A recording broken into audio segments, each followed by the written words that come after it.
Donc le système de santé, de soins, n'est pas si mauvais, mais il est clairement affronté à des tensions extrêmement fortes. La première de ces tensions, vous l'avez dit, c'est les tensions démographiques, particulièrement sur la médecine générale, parce que nous allons vers 10 années où on va subir une baisse du nombre de médecins généralistes, avec par ailleurs une augmentation du besoin de soins en face. Mais ce qui me paraît important de souligner, c'est que, contrairement à ce que j'ai parfois entendu, ça n'est pas une convention qui a été signée uniquement pour les médecins généralistes. Je le dis devant un syndicat qui est une confédération. Oui, il y a une priorité donnée aux médecins généralistes, puisque la majorité des revalorisations leur est destinée. Mais quand on regarde, beaucoup de choses se feront pour les autres spécialités. Je dis un mot de la messagerie sécurisée, qui est quand même un des grands retards français. On a objectivement un retard. Je n'ai pas fait un benchmark de tous les pays européens, enfin, je ne crois pas me tromper en disant que nous sommes en retard par rapport à beaucoup d'autres. Et je sais qu'il y a beaucoup, parmi les médecins ici présents, d'apicripteurs. Je les salue. Et c'est un point, évidemment, difficile, dont l'assurance maladie n'a pas la réponse. Je suis ce dossier de manière vigilante, parce que par ailleurs, Jean-Paul Hamon me le rappelle tous les 8 jours. Et je souhaite évidemment que ApiCrypt, qui est une messagerie qui s'est développée bien plus que toutes les autres, puisqu'on est, selon les chiffres de Jean-Paul Hamon, à peu près 70 000, je ne sais pas si le chiffre est exact, mais en tout cas bien plus que toutes les autres messageries existantes, il n'est juste impensable que ApiCrypt ne puisse pas être évidemment reconnu et se voir intégré dans l'espace de confiance. Vous savez que nous avons créé, c'était une demande de la FMF, un forfait structure, et que ce forfait structure a vocation à monter. Il est assorti de prérequis. Dans ces prérequis, il y a avoir une messagerie sécurisée de santé. Donc, tous ceux qui aujourd'hui ont ApiCrypt ne satisfont pas à cette obligation, puisque une messagerie sécurisée de santé, c'est une messagerie sécurisée de santé reconnue par la ZIP, intégrant l'espace de confiance. Je vous dis aujourd'hui que pour 2017, parce que je pense qu'il faut sortir ce sujet par le haut en 2017, mais pour 2017, si malheureusement ça n'était pas le cas d'ici le 31 décembre, le forfait structure sera, je ne dis pas évidemment, mais sera évidemment ouvert à tous les médecins libéraux qui sont aujourd'hui avec ApiCrypt, et je considérerais qu'ils répondent aux prérequis du forfait structure. Bon, merci à tous. Ce matin, une ministre est à Marseille, mais c'est la ministre de la Culture, Françoise Nyssen, pour qui sans doute le devoir de réserve ne s'applique pas, monsieur le directeur. Nous profiterons donc de la présence de l'homme qui parle à l'oreille du président pour transmettre quelques messages. Les médecins libéraux sont inquiets des signes qui sont envoyés par la nouvelle ministre, qui est certes ouverte au dialogue, mais qui préfère aller à un congrès d'hospitaliers et éviter de venir rencontrer les membres du premier syndicat de médecins libéraux ayant signé la convention. Monsieur le directeur, j'ai pesé pour la signature conventionnelle, non pas parce qu'elle était mirobolante, mais parce qu'elle nous posait comme un interlocuteur responsable.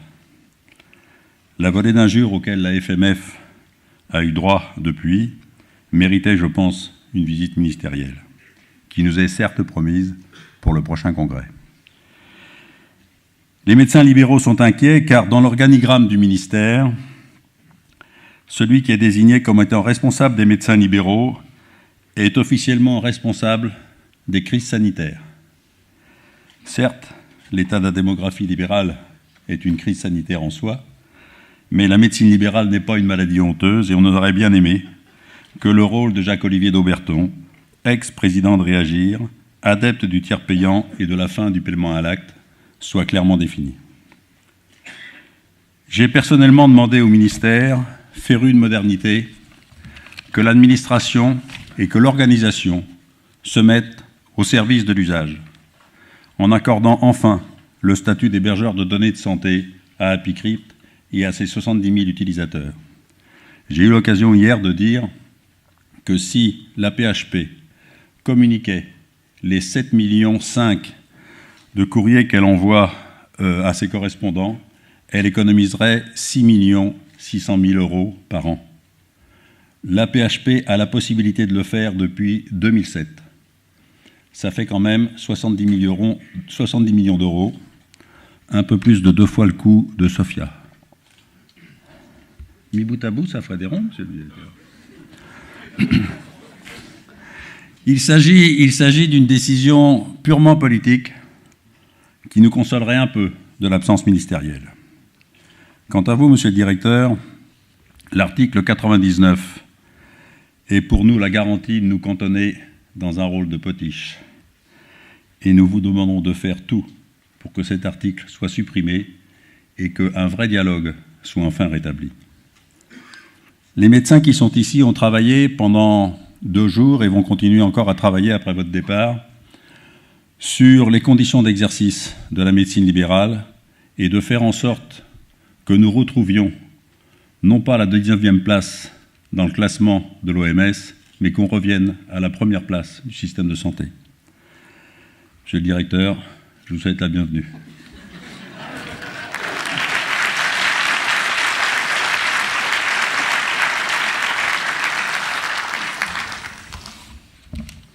Bien. Bonjour à tous. Moi, je suis tout à fait ravi d'être là. Ravi de l'invitation que vous m'avez formulée il y a déjà quelques mois.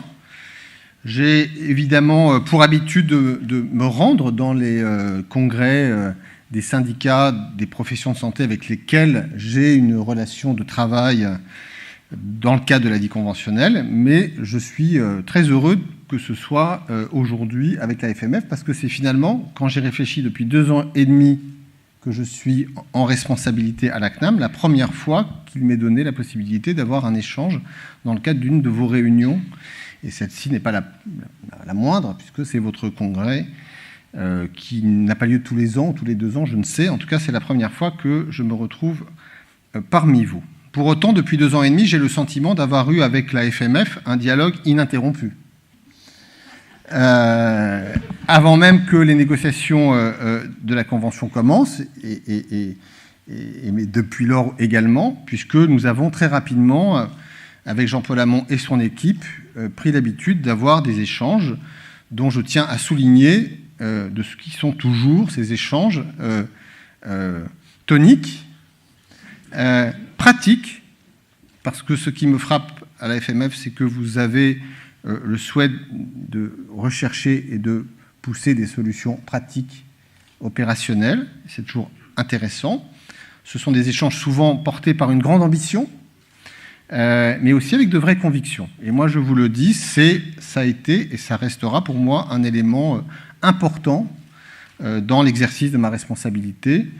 Et voilà, je considère que cela a fait partie des éléments qui ont conduit à ce que s'établisse progressivement une relation, au moins de dialogue suivi, continu avec vous, et c'est important.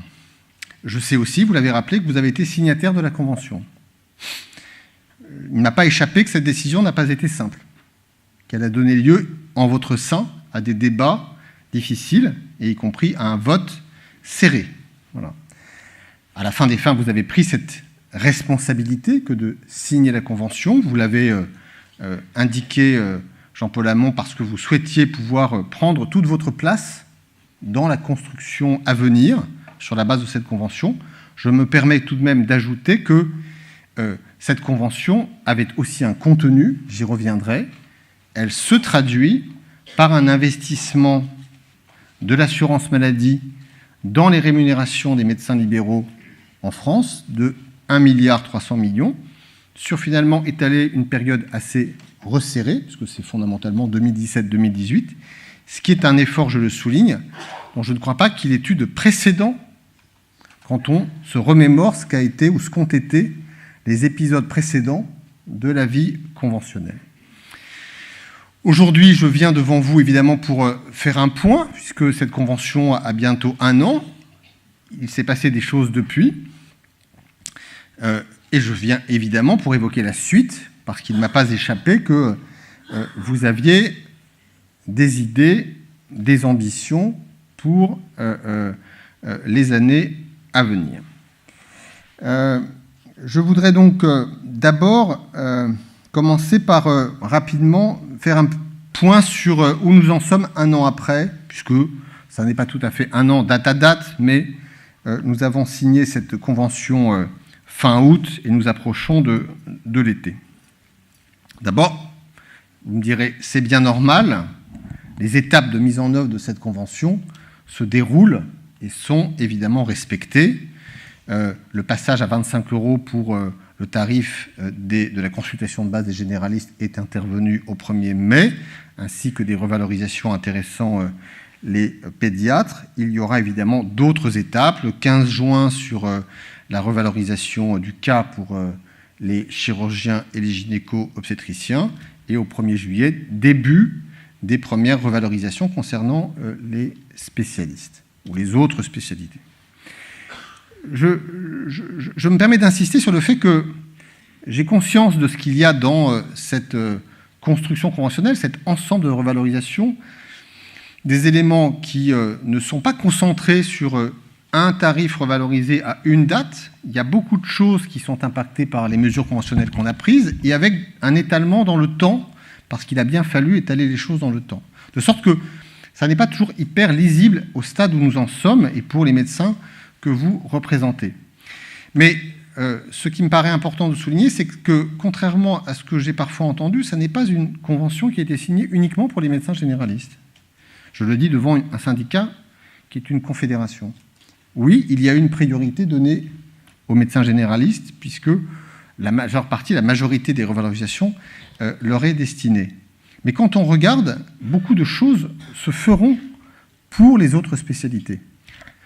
Il est vrai, pas toutes et dans les mêmes conditions, parce que nous avons considéré dans le dialogue, parce que ce fut un dialogue et à la fin un compromis, que toutes les spécialités n'étaient pas dans la même situation et ne justifiaient pas des mêmes efforts de revalorisation.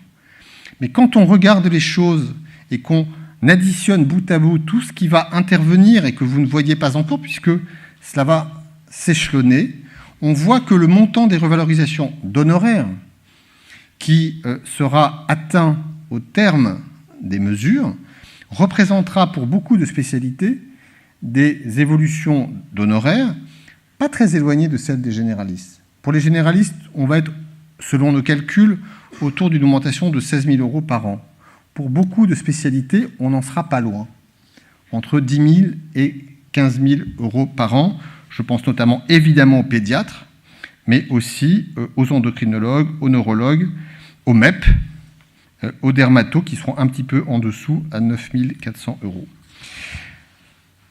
Je suis honnête, c'est moins vrai des secteurs 2 qui n'ont pas signé un contrat d'accès aux soins. Il y a en effet, dans ce que nous avons introduit, une différence dans les revalorisations selon qu'un médecin est en secteur 1 ou ne l'est pas, ou bien pour les secteurs 2, selon qu'il accepte ou a accepté ou acceptera de modérer sa pratique tarifaire ou pas. Et je vous le dis, ce fut un point de débat.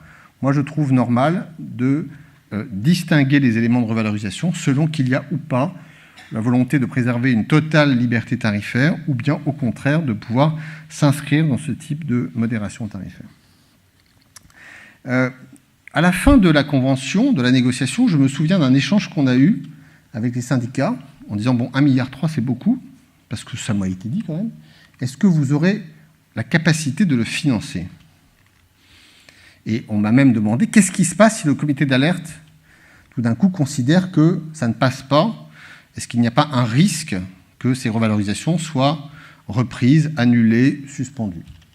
Je tiens juste, vous le savez peut-être, à partager avec vous le fait que nous avons franchi le cap du comité d'alerte de 2017 qui a rendu son avis il y a quelques semaines et qui a considéré que les revalorisations qui devaient intervenir en 2017 pouvaient être assumées dans le cadre du respect de l'ONDAM qui a été voté.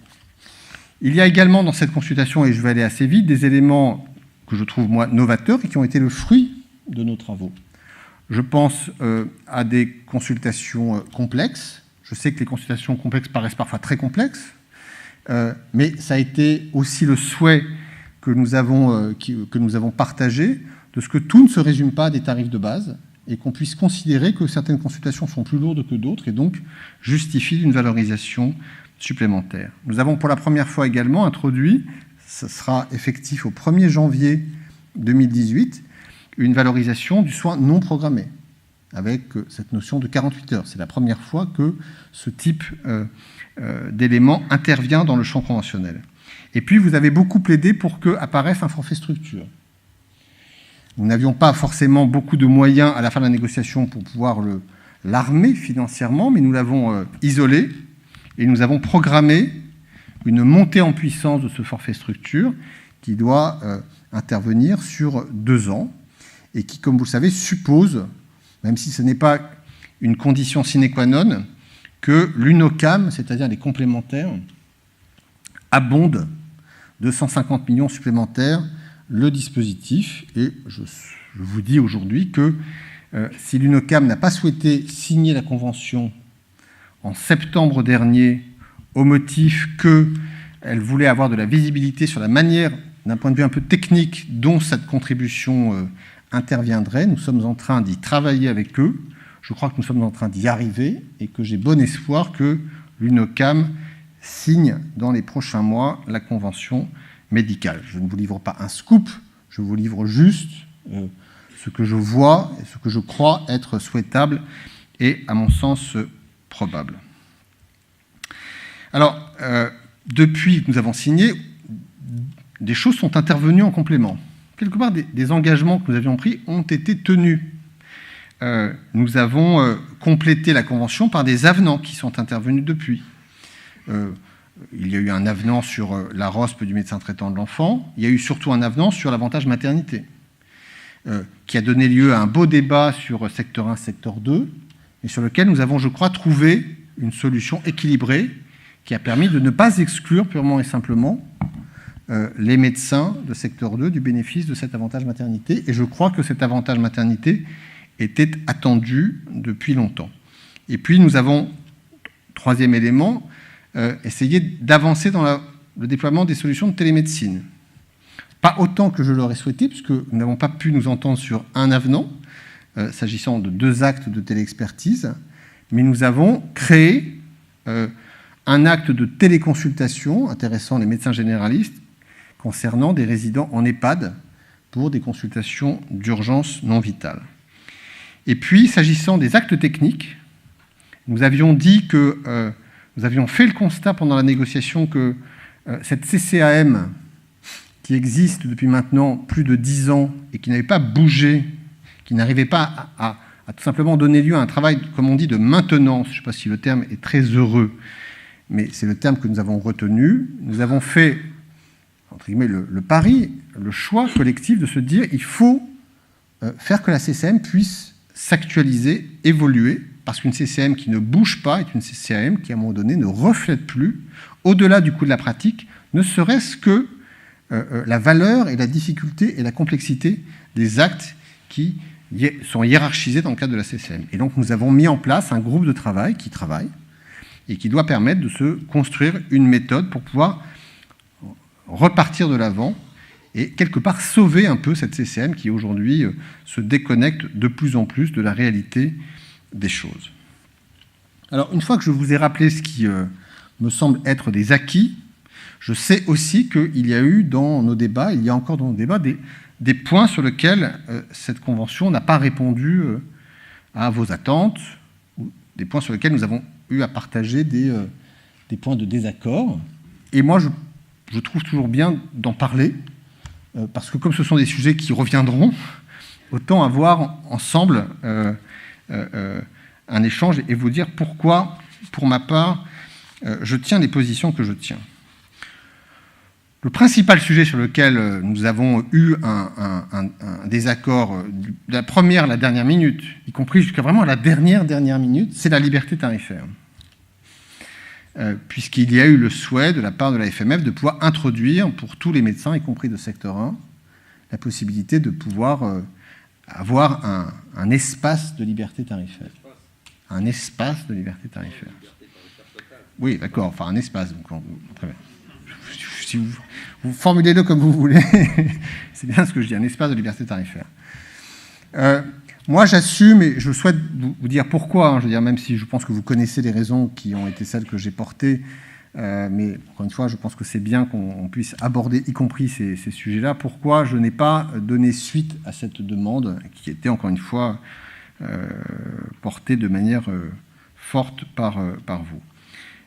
Je pense d'abord que mais ce n'est pas forcément l'argument le plus fort. D'abord, je pense que nos concitoyens, les assurés, les Français, ils ne sont pas tous Français d'ailleurs, ne l'auraient pas compris.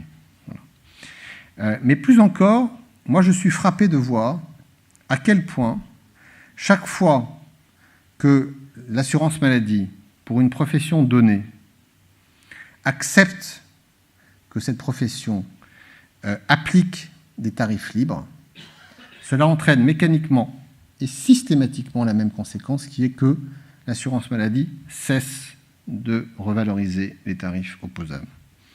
Ça a été vrai du secteur 2, c'est vrai des chirurgiens dentistes, et ça a toujours les mêmes conséquences. À un moment donné, un gel effectivement tarifaire et des difficultés liées au reste à charge et à l'accès aux soins.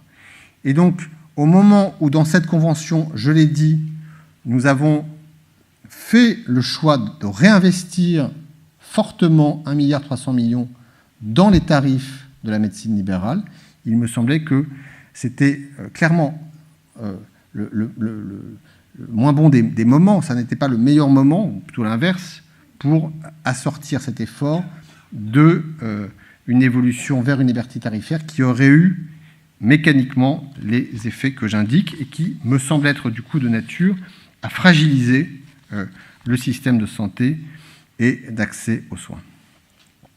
Nous avons eu un deuxième sujet sur la ROSP, dont je sais que la FMF n'est pas fanat, mais sur lequel moi j'ai souhaité pouvoir m'appuyer sur le regard du Collège de médecine générale, puisque nous avons une ROSP qui est fondamentalement aujourd'hui centrée sur le médecin traitant. Pour ma part, j'ai trouvé heureux que le Collège de médecine générale, dans lequel par ailleurs vous êtes évidemment partie prenante, lui valide le principe de la ROSP, mais en revanche nous demande d'en revoir assez fondamentalement les indicateurs, d'où la demande que je lui ai faite, mais pas que moi, de nous proposer des indicateurs. Et donc nous avons pu ainsi travailler dans le cadre de la négociation sur la base d'une proposition du CMG, que nous avons retenue d'ailleurs assez largement. Ça nous a fondamentalement, je dirais, facilité les choses. Et le CMG nous a dit, attention, la ROSP, elle présente un inconvénient, c'est quand elle est figée pour 5 ans. Parce que les choses bougent, parce que vos indicateurs peuvent s'avérer moins pertinents, à la fois dans leur contenu comme dans leurs règles de calcul.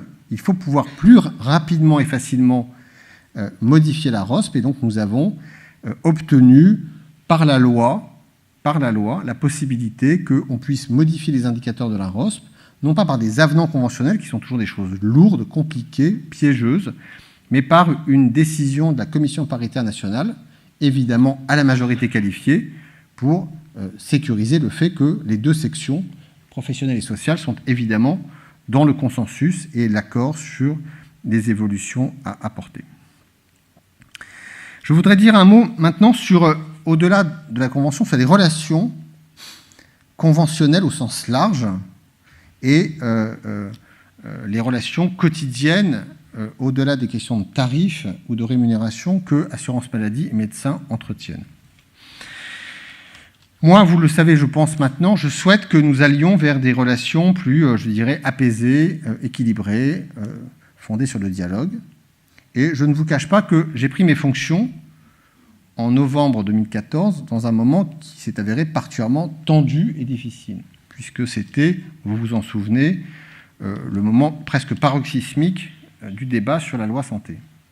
Mais indépendamment de ce débat sur le tiers payant, sur d'autres choses, j'ai quand même été frappé, indépendamment de cet élément de conjoncture, de ce que les relations, l'état d'esprit qui présidait aux relations entre assurance maladie, caisse, service médical d'une part et médecins libéraux d'autre part, était particulièrement tendu et empreinte une forme, je dirais, de méfiance ou de distance. Non, je vous le dis, et il m'a semblé que ça n'était évidemment ni sain ni souhaitable, et que nous avions vocation à essayer d'avancer pour rétablir autant que faire se peut, parce qu'après chacun est dans son rôle et sa responsabilité, une relation qui ne soit pas uniquement en fait de réunion, une qualité d'échange, mais de faire en sorte que l'assurance maladie, qui a des responsabilités, des missions, soit aussi, autant qu'elle le peut, dans une préoccupation de venir faciliter, simplifier les choses chaque fois que c'est possible. C'est pourquoi j'ai fait le choix de commencer par des choses un peu concrètes, parce que si on en parle, c'est bien, mais si on agit, c'est mieux. Et c'est ainsi que j'ai souhaité amener, ce qui a été du coup d'ailleurs introduit par un amendement dans la loi santé, une simplification des conditions d'admission et de renouvellement des patients en ALD, considérant que ce qui existait jusqu'à peu de temps, juin 2016, c'est-à-dire une validation, une codécision du service médical venant valider chacune des admissions des renouvellements en ALD, n'avait pas de sens, était quelque part manqué à ce qu'est la responsabilité du médecin traitant, qui depuis donc juin 2016 décide des admissions en ALD par une simplification de nos processus de contrôle que nous avons allégés sur la plupart des pathologies exonérées. Moi, je fais le choix de cette confiance, de cette responsabilisation des médecins. Mais si j'aborde ce sujet, ce n'est pas tant pour vous dire, regardez, nous avons simplifié et c'est heureux. Je pense que c'est heureux. C'est aussi, dès lors que nous l'avons fait, d'être collectivement vigilants sur la manière dont les choses se passent, parce que si je vous en parle, c'est que depuis l'été dernier, nous avons évidemment observé une augmentation assez sensible des admissions en affection de longue durée, ce qui est évidemment un peu préoccupant. Nous avons été amenés du coup à intervenir, parfois passer un coup de fil à des médecins. Donc si je vous en parle, c'est juste pour vous dire que cet élément de simplification, cet allègement des contrôles a priori, moi je l'assume complètement, mais ça ne fonctionne bien que si derrière nous avons évidemment une préoccupation partagée de ce que les entrées en ALD se fondent bel et bien sur ce que sont les critères médicaux posés par la HAS et qui doivent évidemment être chaque fois vérifiés. Et d'ailleurs, dans le téléservice qui existe, que nous avons d'ailleurs rénové, qui d'ailleurs est beaucoup plus utilisé par les médecins depuis, puisque ça augmente très fortement, nous avons, depuis quelques semaines, réintroduit des éléments d'information sur les critères d'entrée en ALD. Sur le tiers payant, dont je sais qu'il soulève dans son principe des positions, mon point aujourd'hui n'est pas de revenir sur la question de savoir si c'est bien ou pas le tiers payant. Chacun peut avoir son opinion. Moi, j'ai tenu, et là aussi je pense que c'est un élément qui doit et a conduit à alléger votre charge administrative, et qui en l'espèce était une charge, je trouve, indue, de revoir fondamentalement les critères de rejet, chaque fois que le rejet se fonde sur une discordance entre les droits tels que vous les lisez dans la carte vitale et ce que nous avons, nous, dans nos bases. Il y avait aujourd'hui, ou jusqu'à présent plutôt, parce que c'est fini depuis maintenant un certain nombre de mois, sauf des dysfonctionnements que vous pouvez évidemment me signaler, il y avait des rejets, tout simplement liés au fait que les droits en carte n'étaient pas à jour. J'ai décidé de supprimer cela. De même que le patient qui n'avait pas de médecin traitant déclaré et qui allait voir un médecin généraliste ou d'une autre spécialité dite hors parcours, avec un tiers payant réalisé, le médecin, vous voyez, son paiement refusé par la caisse au motif que l'assuré était au parcours. Je l'ai supprimé depuis le 1er janvier dernier. Ça peut sembler normal, ça l'est, je pense que c'était des décisions nécessaires, mais je pense que c'est aussi une manière d'alléger une charge qui probablement pouvait peser et agacer, j'en suis conscient, dans le quotidien de journées très longues que vous avez. De même, je ne vais pas être long parce que nous en avons parlé tout à l'heure dans un petit atelier où Jean-Paul Vallon m'a demandé de faire un passage sur les contrôles des caisses et des échelons locaux, sur les arrêts de travail, sur le non substituable, qui sont des sujets dont je sais évidemment le caractère irritant parfois. Comme je l'ai indiqué, j'ai souhaité là aussi qu'on puisse, avant de déclencher des procédures juridiques fondées sur le Code de la sécurité sociale, systématiser des moments d'échange et de dialogue où on peut faire le point, se parler, mesurer ce qu'est la réalité ou la spécificité d'une pratique et ensuite passer sur, je dirais, quelque chose qui est plus de l'amiable que de la procédure juridique. Je pense que nous avons vocation, et c'est mon souhait, de pouvoir ainsi construire un équilibre, un cadre de dialogue, de respect mutuel qui fait que les choses donneront toujours lieu à des difficultés, parce qu'il y en a forcément toujours, mais faire que les choses se passent mieux qu'auparavant. Je voudrais donc évidemment terminer par la suite maintenant. J'étais un peu long sur ce que nous avons fait depuis ces dernières années. Évidemment, ce qui aujourd'hui et pendant ces 3 jours est votre point de préoccupation, c'est ce qui nous attend et ce qu'il sera possible de construire dans les prochains temps. Vous avez des attentes, ça ne m'a pas échappé depuis longtemps. Il y a une nouvelle ministre, elle n'est certes pas là aujourd'hui, mais vous l'avez vu, Jean-Paul Hamon, et je crois que vous avez d'ailleurs été le premier syndicat libéral à être reçu par elle, qui a pris ses fonctions il y a peu et qui a la volonté d'agir. L'assurance maladie, elle, entend évidemment jouer tout son rôle dans l'accompagnement des mutations que nous serons amenés à accompagner dans les prochains temps. Quels sont, à mes yeux, les enjeux que nous connaissons tous bien, mais que je souhaite rapidement réévoquer ? Vous dites, on a un mauvais système de soins ou de santé, nous sommes Xème, il faut redevenir premier. Je passe sur ces questions de classement qui, la France, parfois est bien classée, mal classée, tout dépend des indicateurs que l'on regarde. Moi, je pense que nous avons globalement un bon système de soins et un pas très bon système de santé. Il y a finalement, plutôt que tous les indicateurs subtils, il y a 2 éléments un peu nets, c'est l'espérance de vie ou le taux de mortalité. L'espérance de vie à la naissance des Français se situe au 6e rang des pays de l'OCDE, et c'est à peu près le même rang que nous occupons quand on regarde la dépense de santé au regard du PIB.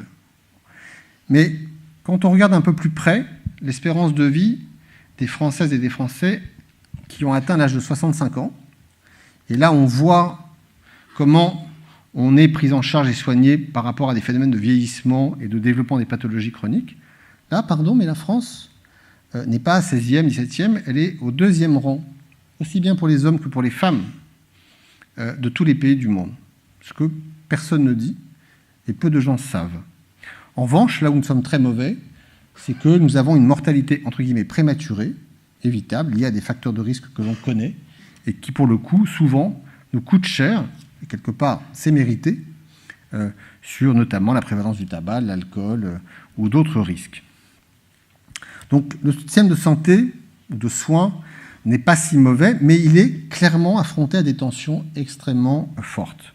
La première de ces tensions, vous l'avez dit, c'est les tensions démographiques, particulièrement sur la médecine générale, parce que nous allons vers 10 années où on va subir une baisse du nombre de médecins généralistes, avec par ailleurs une augmentation du besoin de soins en face. Et même si les choses ont été moins pires ces dernières années, parce que les médecins généralistes ont prolongé plus qu'on ne le pensait leur activité au-delà de l'âge de 65 ans, et qu'il y a eu ces arrivées de médecins formés à l'étranger, ils ne sont pas tous étrangers, ils sont formés à l'étranger, une fois qu'on corrige le modèle en fonction de ce nouvel élément qu'on n'avait pas bien vu, ça reste très préoccupant dans les 10 prochaines années.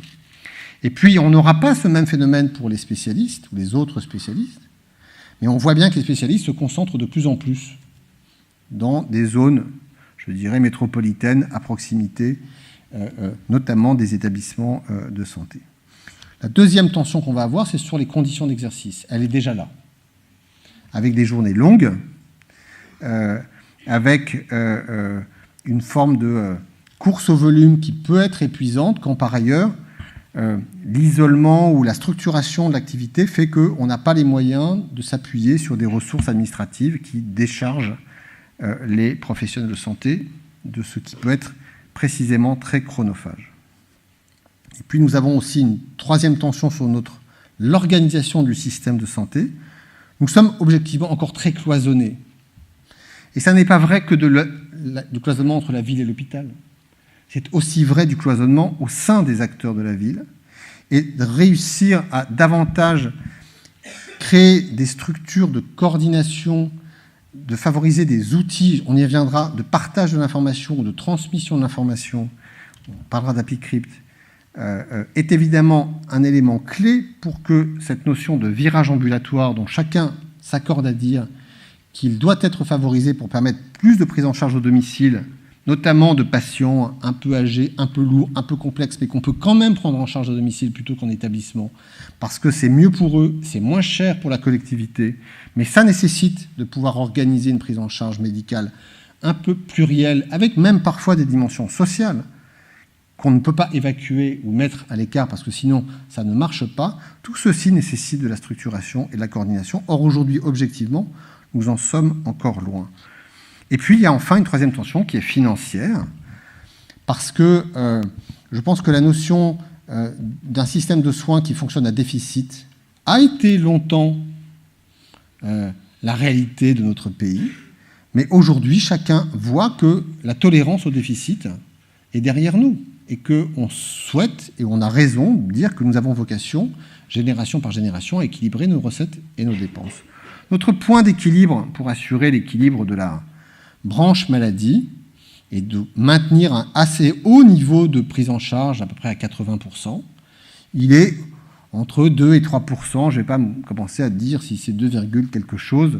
On verra bien ce que sera les arbitrages. Il n'est pas malheureusement à 4%, parce que nous n'avons pas une activité économique qui permet que nos ressources, mais quelles qu'elles soient, publiques ou privées, je veux dire, évoluent à ce rythme de 4%. Bon.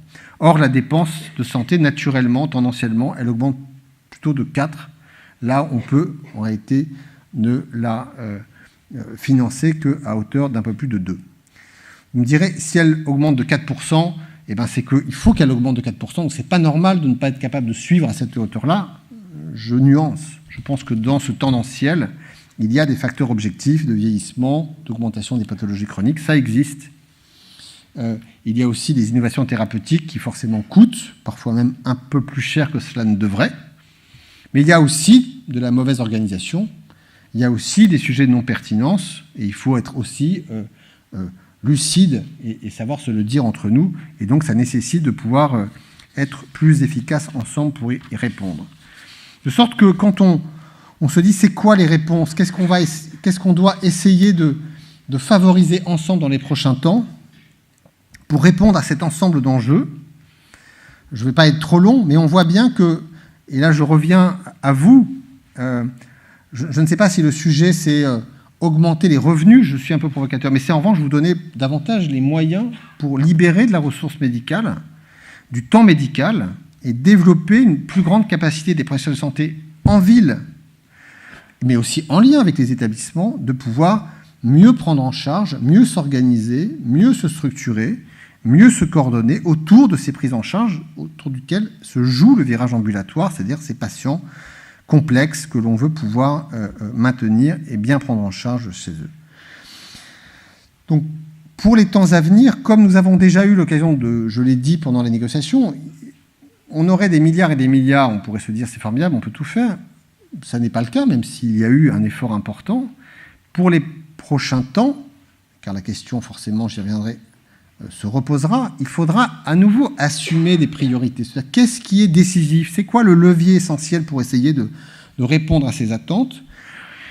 Et donc, je vous indique là un peu ce que seront pour moi les éléments d'orientation qui me paraissent être non pas exclusives, je ne suis pas en train de vous dire que ça ne sera que ça et rien d'autre à côté, mais sur quoi il faudra, à mon sens, marquer la priorité.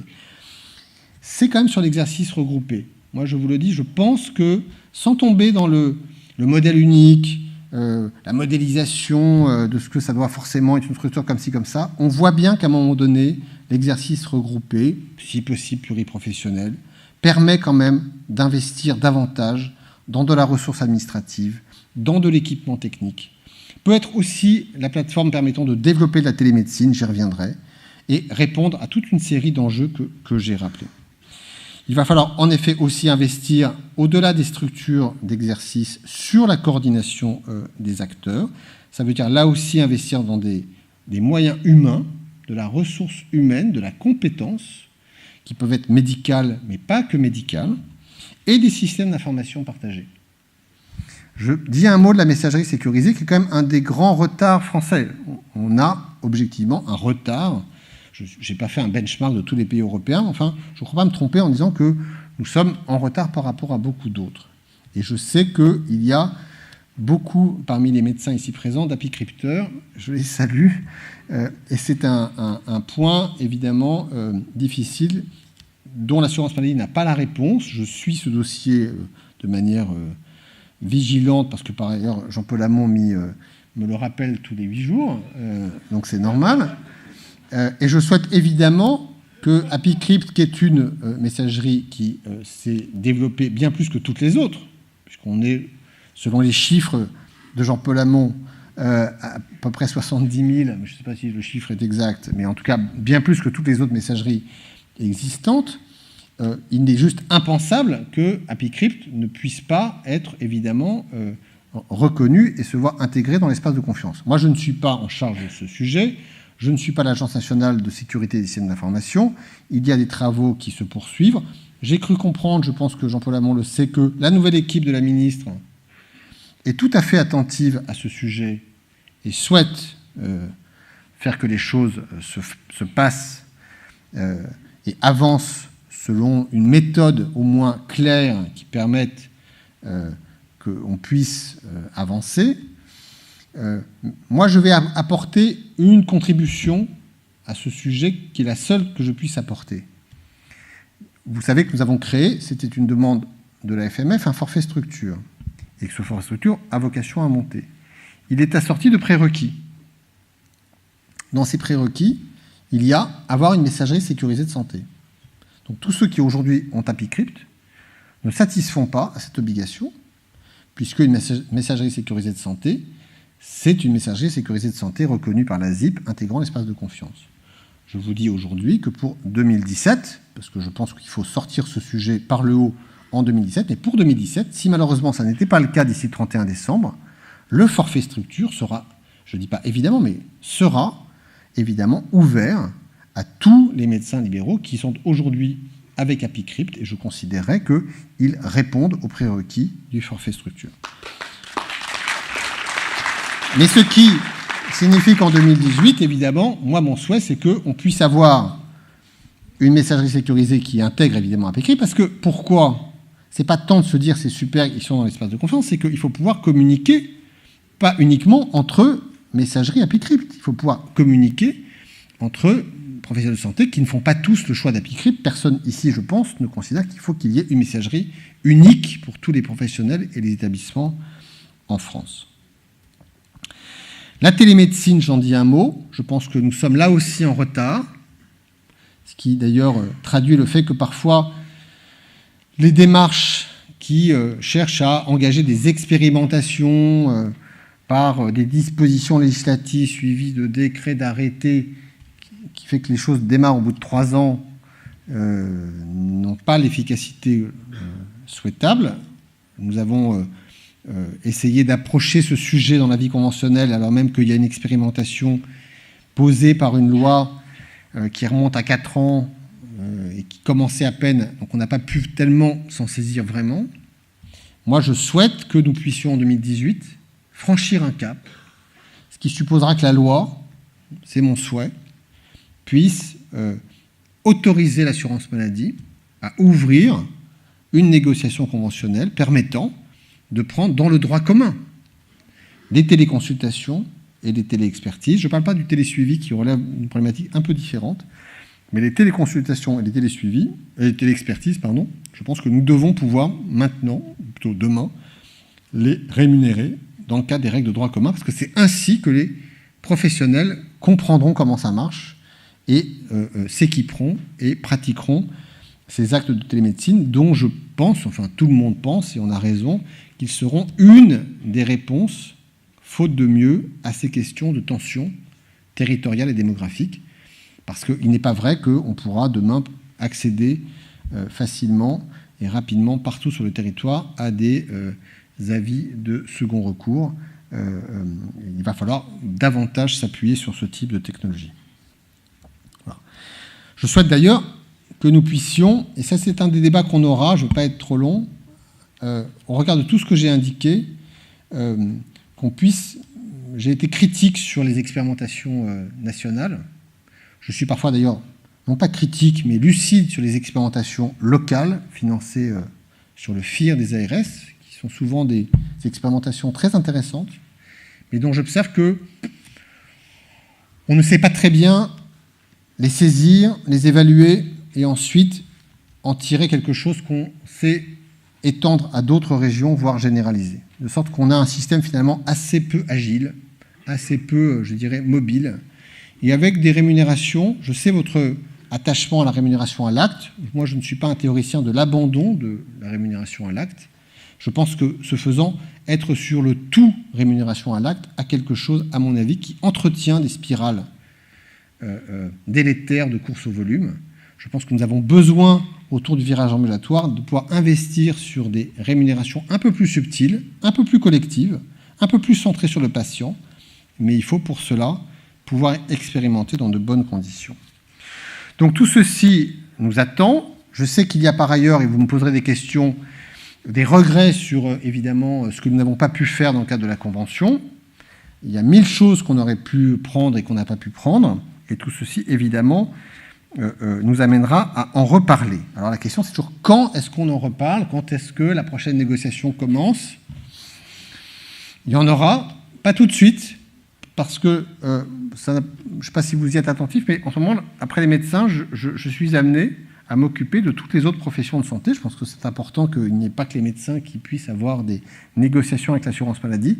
Et il se trouve que le hasard des dates et des échéances de convention fait que je ne crois pas qu'il existe une profession de santé avec laquelle je ne vais pas avoir ou que je n'ai eu une négociation liée au renouvellement de leur convention. Et donc après avoir, dans de mauvaises conditions, eu une négociation qui aurait pu réussir, mais qui malheureusement n'a pas réussi avec les chirurgiens dentistes, mais je n'exclus pas d'y revenir, il y a eu les masseurs-kinésithérapeutes, les pharmaciens, en ce moment les orthophonistes, et puis très bientôt les infirmiers, puis les sages-femmes, les orthoptistes que j'ai oubliés. Bref, voilà. Donc j'ai un petit peu de travail là jusqu'à la fin de l'année, mais évidemment, mon intention est que nous ne soyons pas, et vous l'avez compris, dans l'idée qu'on négocie une fois tous les 5 ans, et puis après il ne se passe plus rien. Je pense que nous devons évidemment rester dans l'idée d'une construction, une dynamique qui s'inscrit dans la durée.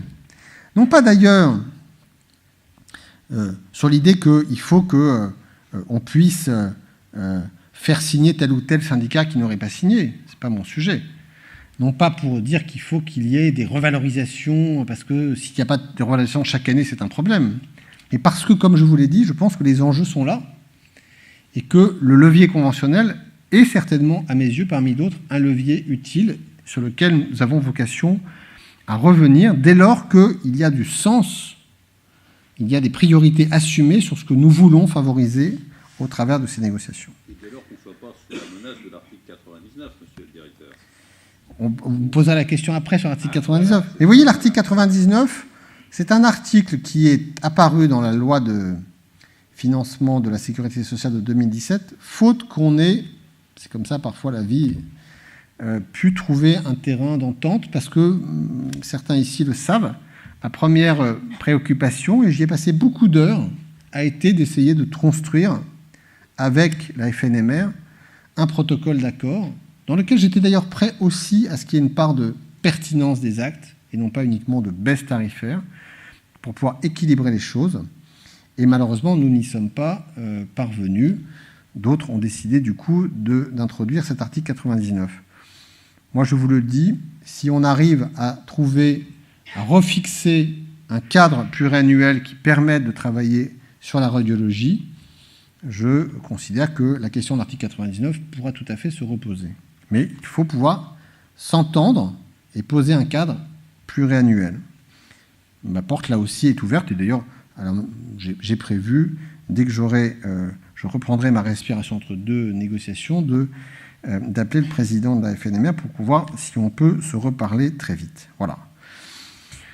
D'un mot, je conclus. Voilà, je souhaite être, comme vous l'avez dit, dans le dialogue, aborder les sujets qui vont bien, les sujets qui fâchent, autour de deux principes, qui est que plus on se parle, mieux on se porte, et d'être dans une forme de loyauté dans nos rapports. La loyauté étant aussi d'assumer des positions, de dire quand on ne peut pas faire, de dire qu'on ne peut pas faire tout de suite, de dire qu'il y a parfois des priorités à assumer.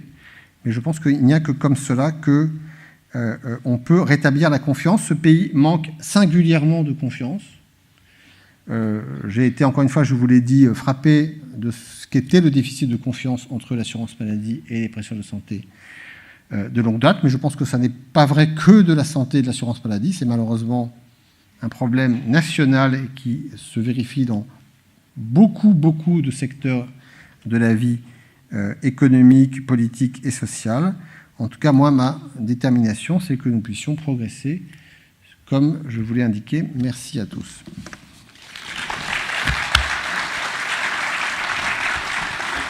Monsieur le directeur, comme prévu, il va y avoir quelques questions. Je vous rappelle pour le paiement à l'acte ce que disait votre prédécesseur.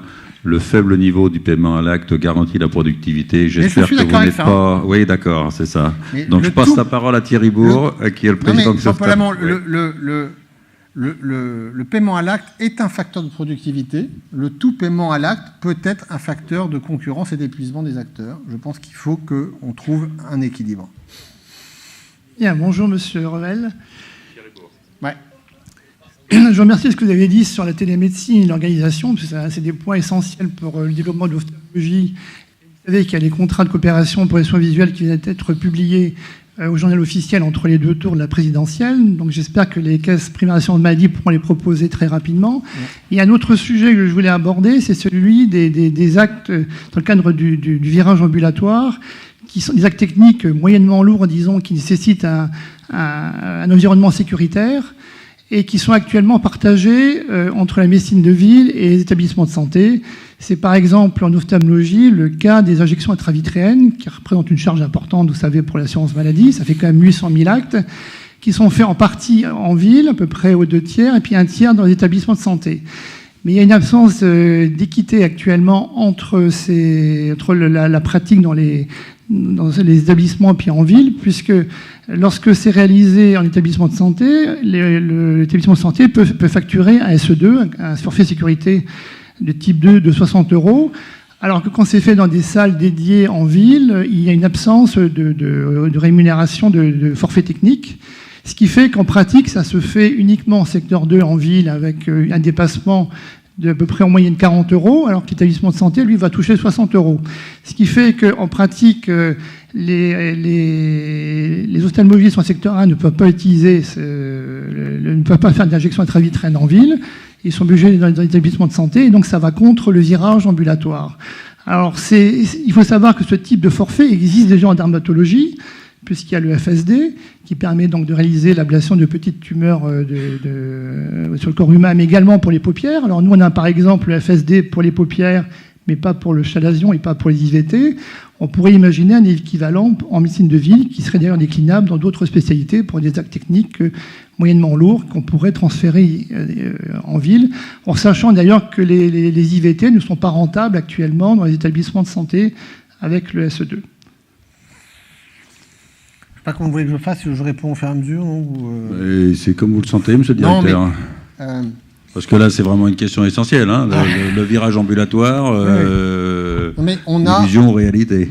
Je suis persuadé d'ailleurs que si on devait inviter toutes celles et ceux ici dans la salle qui peuvent identifier, je dirais, des éléments qui peuvent apparaître comme des incohérences dans la nomenclature comparée des soins de ville et des tarifs en établissement, on aurait celui-ci et quelques autres. Bon, donc ça fait partie des choses sur lesquelles, à un moment donné, il faut qu'on puisse se poser.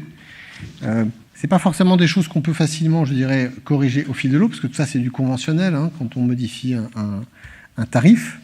Et donc, il faut pouvoir, à un moment donné, embarquer dans une fenêtre de tir conventionnel des choses alors je ne vais pas me prononcer là sur le vif sur cette demande précise, je m'en garderai bien, je vais rester prudent, mais je considère que ça fait partie des choses que nous n'avons pas en réalité tellement vues, parce qu'on n'a pas eu le temps d'en parler la fois dernière. Je ne me souviens pas qu'on ait abordé, ou peut-être à la dernière minute, je ne m'en souviens plus honnêtement. Voilà, donc ce sont des points qu'on sera amené à re-regarder. Tout ce qui peut à un moment donné permettre...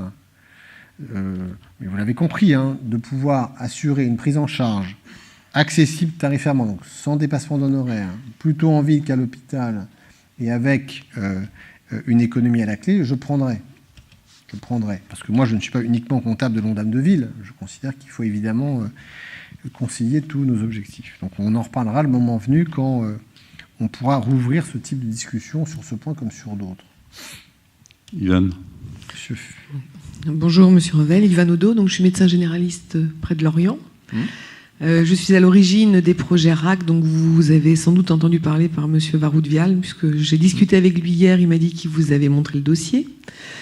On en est donc là à la phase, on va rentrer en opération, on voudrait savoir quel va être le mode de financement pour tous les professionnels de santé libéraux qui vont s'attacher autour du patient à éviter des hospitalisations prolongées, puisque sur notre projet breton, les prothèses de hanche et de genoux sortiront le lendemain de l'intervention. En Martinique, les épaules seront à la maison le lendemain aussi. On a une population un peu fragile. On organise tout un système, tout un parcours de soins de l'amont à l'aval. On a monté des budgets et tout ceci va engendrer des économies pour les établissements. Les professionnels de santé vont quand même y passer du temps, hein, que ce soit le médecin, le pharmacien, le kiné, l'infirmier.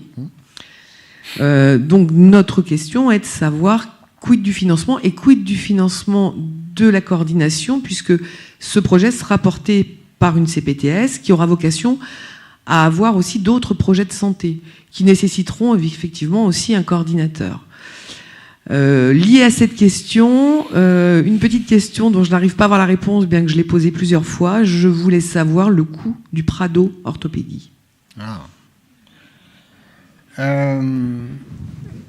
Alors, sur la réhabilitation améliorée après chirurgie, l'assurance maladie, depuis 2 ans, dans son rapport annuel, parce que nous avons un rapport annuel début juillet, qui s'appelle Charge et produits, et dans lequel nous, au-delà des questions de charge et de produits, d'ailleurs dont on traite finalement assez peu dans ce rapport, nous essayons d'amener des analyses de processus, d'épisodes de soins et des propositions. Nous sommes totalement convaincus de la nécessité de développer la RAC davantage qu'elle ne l'est par rapport à des expériences étrangères. Je pense à la Suède, où elle s'est développée beaucoup plus, avec d'une part une DMS en effet qui se réduit, une durée moyenne de séjour, et derrière, parce que les financements le prévoient, une préoccupation de qualité et donc de non-réintervention qui est embarquée évidemment dans la tarification. Je vous l'ai dit, souvent on est un peu engourdi sur la manière de déclencher des expérimentations de ce type en France. Je le constate et je ne m'en satisfais pas. Donc nous avons sur la RAC des travaux avec le ministère, notamment la Direction Générale de l'Offre de Soins, la DGOS, qui est extrêmement, comme nous, désireuse de pouvoir avancer.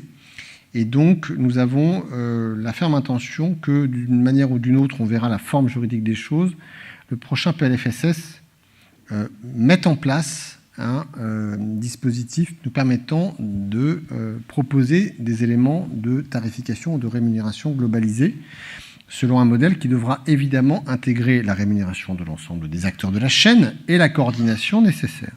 Moi, je ne connais pas, honnêtement, je ne connais pas bien ou pas suffisamment bien le projet que vous portez. Je suis très heureux d'entendre que c'est dans le cadre d'une CPTS que les choses peuvent se structurer, parce que dans ces financements à l'épisode de soins, il peut toujours y avoir un risque à ce que les intégrateurs soient les GHT.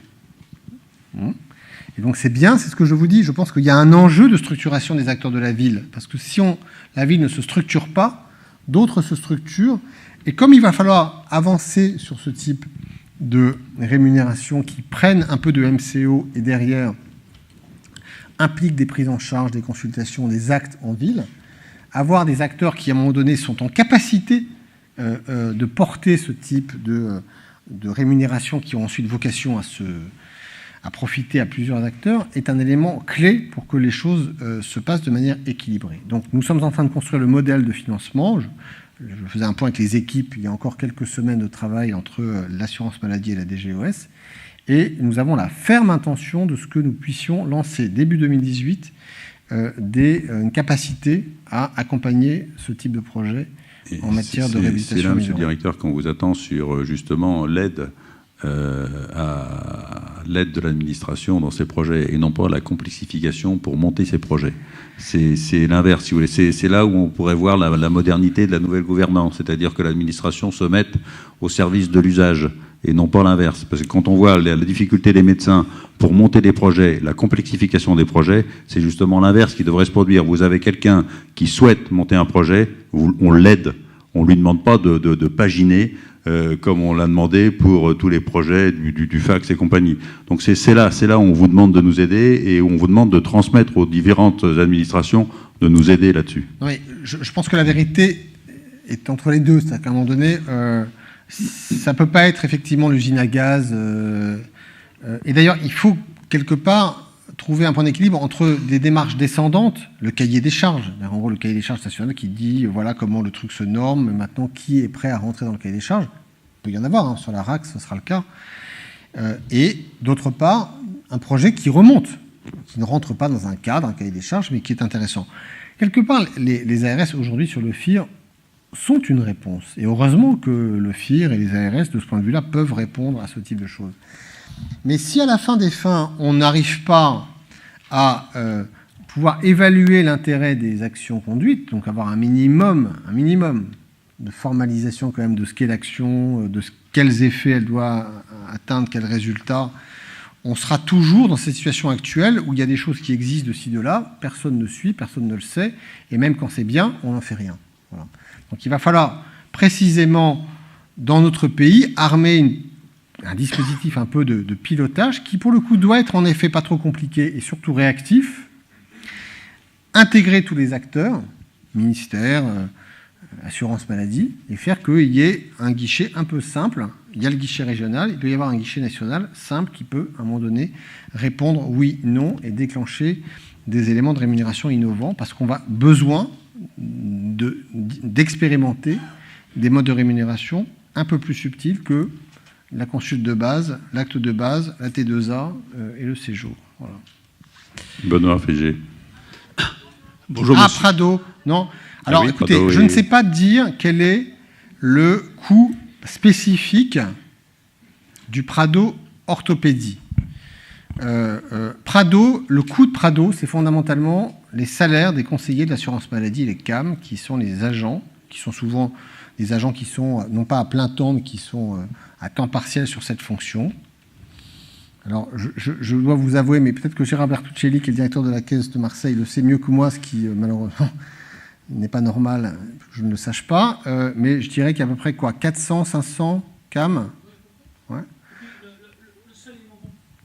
Un élément complémentaire, c'est que les conseillers assurance maladie sont des personnels que nous avons, entre guillemets, recyclés. C'est-à-dire nous les avions déjà dans les caisses primaires, et nous les avions formés pour devenir... Gérard, laissez-moi faire. Voilà. Donc le Prado est le traitement social de la caisse.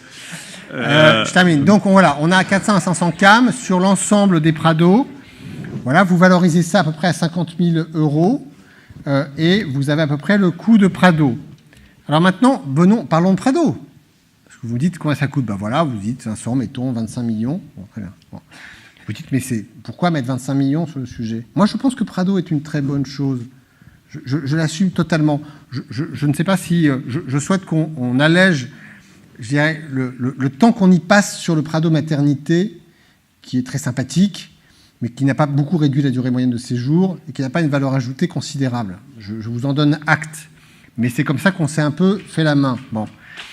Je pense qu'il faut aller en revanche, et on y fait sur du Prado maternité sortie précoce, parce que la DMS en France est un petit peu au-dessus quand même de la moyenne qu'on observe autour de nous, et je pense qu'on peut avoir des prises en charge à domicile plus rapidement en sortie de maternité. Et puis il y a les nouveaux Prado, chirurgie, personnes âgées, pathologie chronique. Vous savez, Prado ne prétend pas et ne sera jamais un modèle universel. Je n'aurai jamais ni les moyens ni l'intention de déployer des conseillers d'assurance maladie dans tous les services hospitaliers de tous les établissements de France pour organiser les sorties d'hospitalisation et les relais. Mais il se trouve qu'il y a aujourd'hui un manque. Aujourd'hui, il y a des sorties d'hospitalisation dont même parfois les médecins traitants apprennent tardivement que leurs patients ont été hospitalisés. Ça n'est certainement pas normal, ça n'est pas la faute de l'assurance maladie, mais à un moment donné, quand on se dit c'est dysfonctionnel, l'idée d'une intervention a du sens pour au moins commencer à amorcer les choses. Mais le Prado dont on parle, moi, il y a un élément très important que j'ai voulu introduire et que nous introduisons. Et d'ailleurs, là encore, j'ai demandé au CMG de venir avec nous, parce que moi, le CMG, ce qui est bien, c'est que tous les syndicats, quelque part, se reconnaissent dans cette structure, pour qu'on protocolise très clairement à quel moment, dans quelles conditions, on met le médecin traitant dans la boucle en amont sur son patient est hospitalisé, on l'informe, on le consulte parfois sur peut-il ou pas être intégré dans un programme Prado. Donc j'ai voulu qu'avec le CMG, on dise très clairement dans quel cas et à quel moment on intervient auprès du médecin traitant avant la sortie, et que Prado, derrière, ne soit en aucun cas quelque chose qui vienne se substituer au médecin traitant dans sa responsabilité d'organiser les choses sur le long terme, parce qu'au contraire, et c'est vrai du Prado insuffisance cardiaque, l'objectif, et Prado le permet, on l'a vérifié dans les chiffres, c'est que les patients viennent revoir leur médecin traitant plus vite qu'ils ne le font sans Prado. Et quand on regarde le chiffre, les personnes souvent âgées, hospitalisées pour insuffisance cardiaque, viennent revoir leur médecin traitant. Alors, je n'ai pas exactement le chiffre, mais au bout de 5 jours, quand ils sont dans Prado, là où la moyenne est bien supérieure quand ils n'y sont pas. Donc, pour moi, Prado n'est pas un outil qui vient déstructurer, qui vient se substituer. C'est quelque chose qui vient apporter une réponse temporaire pour gérer des sorties d'hospitalisation et remettre le patient dans une prise en charge coordonnée qui, évidemment, à la fin des fins, doit être assumée et pilotée par le médecin traitant, parce que je crois beaucoup au rôle du médecin traitant. Attends, Benoît qui a le micro, après Michel. Bon, monsieur Revel, je vois que vous êtes en marche, et vous voyez aussi que la FMF est en marche, et depuis longtemps, et piaffe souvent. Alors, la FMF, c'est un syndicat qui est transversal, hein, et aussi pragmatique, concret. Donc, moi, je note bien que vous vouliez, depuis que vous êtes arrivé, instaurer une notion de confiance. Ça a été démontré dans les problèmes de conflit entre les caisses et les médecins. On a hérité, dans la négociation conventionnelle, d'essais complexes avec une liste à l'après-vert faite par la CSMF qui ne nous convient pas et qui nous paraît trop limitative. Donc j'aimerais que dans les mois qui viennent, on puisse évoluer sur ces essais complexes, parce que comme vous l'avez dit, à la FMF, on ne cherche pas la course au volume, mais à la course à la qualité.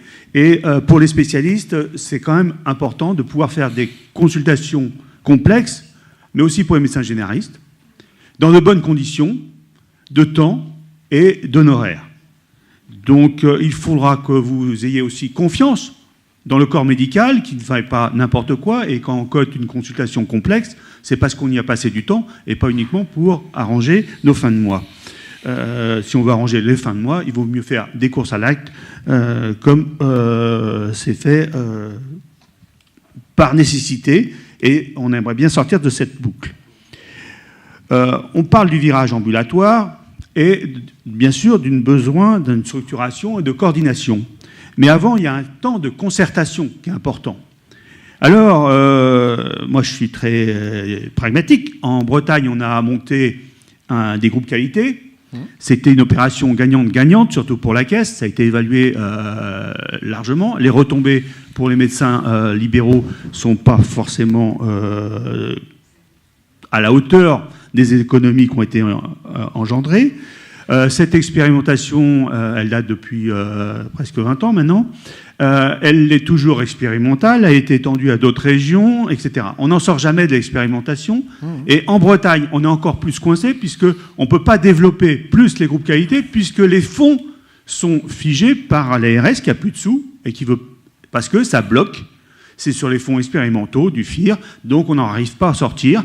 Et donc l'ARS nous bloque dans le développement de groupes qualité qui sont, pour l'assurance maladie, bénéficiaires. Donc là, moi, je ne comprends pas. À un moment, il faut qu'on sorte de l'expérimentation. Si l'expérimentation est bonne, on la généralise rapidement. Si elle n'est pas bonne, on arrête tout de suite. Après, il faut quand même qu'on ait une réactivité. Et donc, alors, on parle de plateformes, de télémédecine, etc., d'investissement. Moi, je vois que la médecine libérale est considérée toujours par les pouvoirs politiques nationaux comme une source de dépenses. Mais pourtant, au niveau local, le nombre de maires qui cherchent à avoir des cahutes de docteurs pour pouvoir maintenir un aménagement du territoire, faire une valeur ajoutée dans leur territoire, est quand même important. Donc j'aimerais bien qu'avec la nouvelle gouvernance, que soit aussi en marche de ce côté-là, et qu'on voit dans la médecine libérale une source aussi de revenus, de richesse nationale. Alors tout ça, moi, je le modélise dans un terme que j'appelle la e-santé. Alors avec un i, pas un e santé. Parce que e santé, c'est égal économie et surtout égal pognon vers des groupes économiques et pas forcément vers les acteurs. Donc dans e-santé, il y a bien sûr l'investissement. L'investissement humain, comme vous l'avez dit, et pas uniquement financier, c'est l'investissement. Et moi, je vois qu'il y a une dégradation de l'investissement humain. Nos conditions de travail font que moi, dans mon cabinet de spécialistes, eh ben, on avait un secrétariat physique qui se transforme en secrétariat à distance. Parce que ça nous coûtera moins cher. Pourtant, on perd en qualité. Et ça, je n'arrive pas à le tolérer.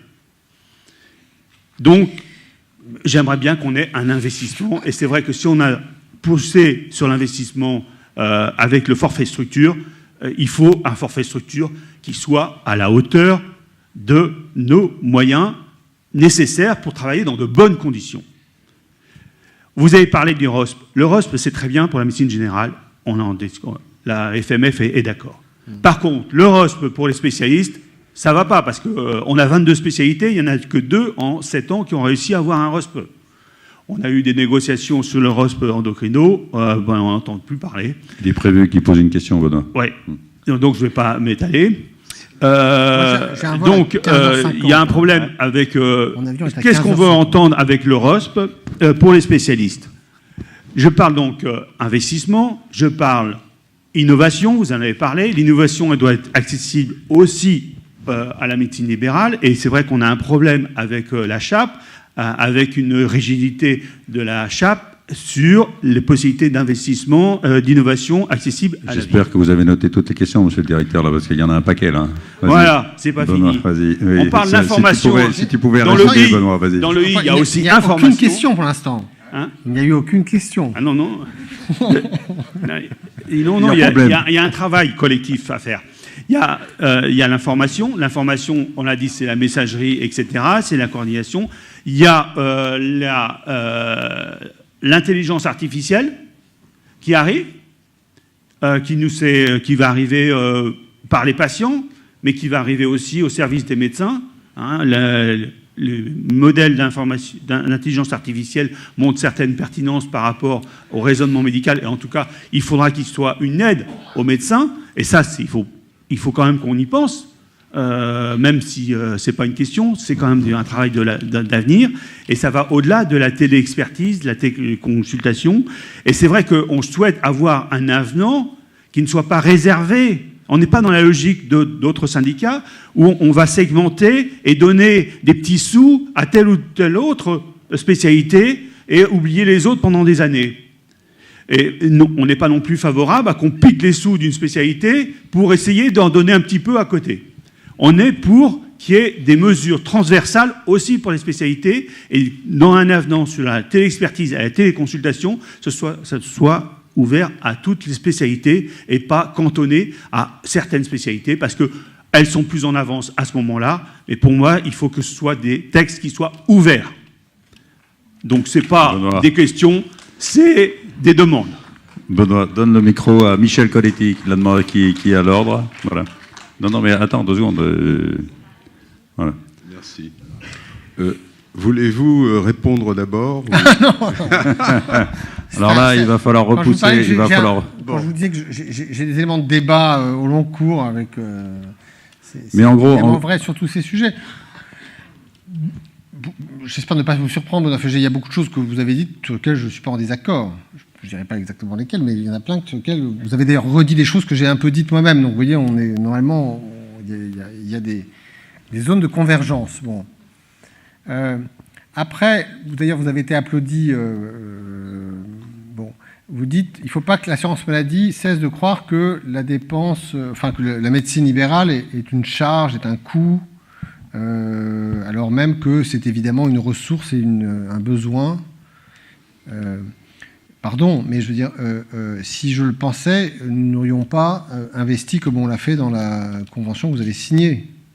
Donc arrêtons de considérer que l'assurance maladie n'a pas porté dans cette proposition d'avenant le fait qu'il fallait, oui, investir fortement sur... Non mais attendez, on peut toujours se dire, ça n'est qu'un juste rattrapage, ça n'avait pas été revalorisé en 2011, étant entendu qu'entre 2011 et 2017, il ne s'était pas non plus rien passé, parce que ça, je me permets quand même de le rappeler à tous, il ne faut pas non plus être totalement amnésique. Entre 2011... date de la convention. 1er janvier 2011, c'est le passage à 23 €. 1er janvier 2011. Attendez.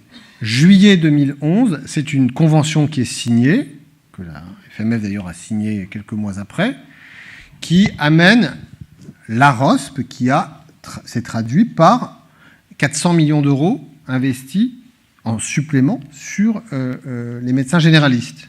Bon. Puis derrière, l'avenant 8 ajoute d'une part le forfait médecin traitant et la majoration personnes âgées. Donc il ne s'est pas rien passé. Certes, ce n'était pas l'acte, mais il ne s'est pas rien passé pour les médecins généralistes entre 2011 et 2017. On peut... Attendez, chaque fois que je dis, j'agace, mais je le dirai. Arrêtons de dire qu'il y a eu morne pleine pendant 5 ans, c'est faux. Maintenant, je pense que, et d'ailleurs, le ressenti le montre, que c'est toujours un problème de laisser le tarif de base flat comme ça pendant aussi longtemps. Ouais, monsieur le directeur, au-delà... Je termine, ouais. Attendez, bon.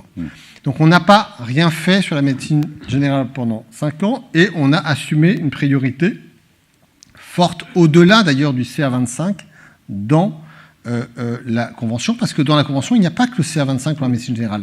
Mais il n'y a pas non plus que des consultations complexes pour les SP. Donc, ne disons pas que la Convention, ce ne sont que des consultations complexes pour les SP. Il y a aussi une revalorisation des tarifs de base. Il y a 2 € de plus pour la consultation spécialisée. On passe à 30. Le C2 passe à 50 €. Donc ne disons pas qu'il n'y a pas de mesures générales qui concernent l'ensemble des spécialités. Il faut avoir une vision honnête et complète des choses. Bon. Et puis après, pour le reste, je sais qu'il y a évidemment, vous serez porteur de 1000 idées sur des consultations complexes supplémentaires. On les regardera le moment venu. Mais il reste que un médecin qui s'en va, c'est un village qui meurt, et on ne comprend pas que les régions n'investissent pas davantage sur le médecin. Mais attendez, un médecin qui s'en va, c'est l'immobilier qui s'effondre dans une région, et ça, rien que ça, les régions devraient le comprendre. Monsieur le directeur, je vais passer la réponse à Michel Colletti, le micro. Parce que sinon, je ne sais pas à quelle heure vous allez partir. Voilà. Moi, mon vol est à 15h50, donc on a un peu de temps. Mais on va peut-être casser la croûte avant. Bon, je vais essayer de faire court. Médicaments, prix des médicaments, mode de fixation du prix des médicaments. Alors, je rappelle aux confrères qui sont dans la salle qu'il y a un petit parcours pour le médicament. C'est la commission d'autorisation de mise sur le marché, puis la commission de la transparence, et puis le comité économique des produits de santé. Et ce comité économique des produits de santé propose un prix de médicament au ministre qui décide à la fin. Le problème, c'est que les débats, les justifications du prix des médicaments sont couvertes par le secret. C'est aussi bon que le secret défense. Pas moyen de savoir ce qui se passe et pas moyen de savoir pourquoi tel médicament a obtenu tel prix. Alors, vu de l'extérieur, on s'aperçoit que le prix des médicaments est fixé plutôt en fonction des capacités du pays à payer, plutôt qu'en fonction des besoins de santé publique ou du prix de revient du médicament. De toute façon, si on demandait au labo le prix de revient du médicament, il nous sortirait des chiffres que nous ne pouvons pas vérifier. Alors, il y a un problème. Je voudrais que nous allions en marche vers un peu plus de transparence. C'est tous en marche. De transparence. À un moment, pour fixer ce prix, il y a un vote.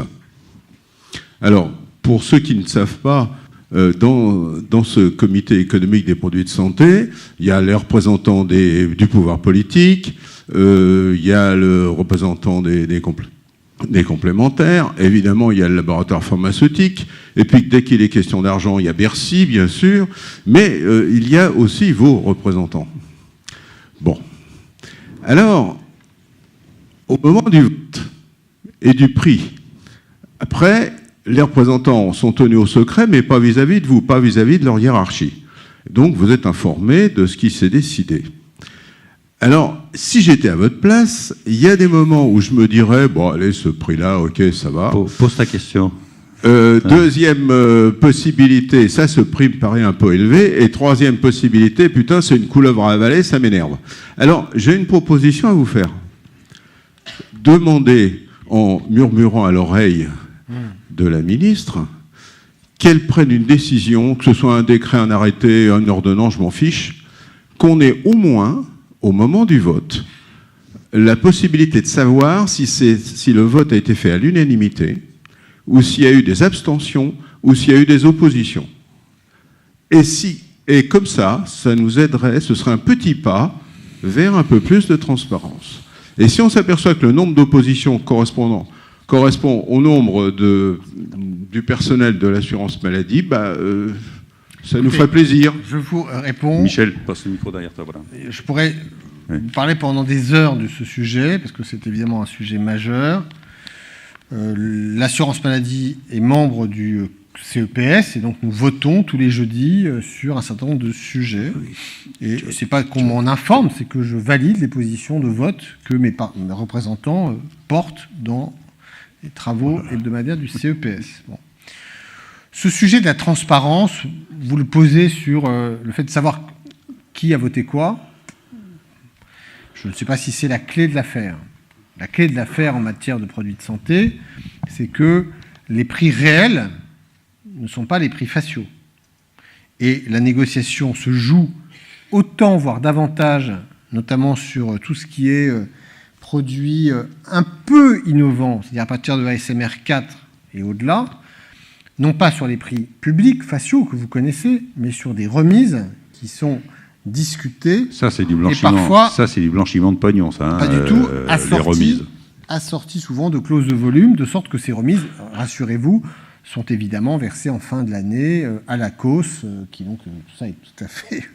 qui est recyclé à l'URSSAF quand même. C'est du pognon que les Français remboursent, payent. Pardon, non, c'est les labos qui évidemment qui ont vendu au-delà de ce qui était la clause négociée avec le CPS, remboursent l'assurance maladie. À l'URSSAF via la cause qui encaisse. Mais c'est l'URSSAF, c'est ça. C'est l'assurance maladie. C'est du blanchiment de pognon, ça. Arrêtez.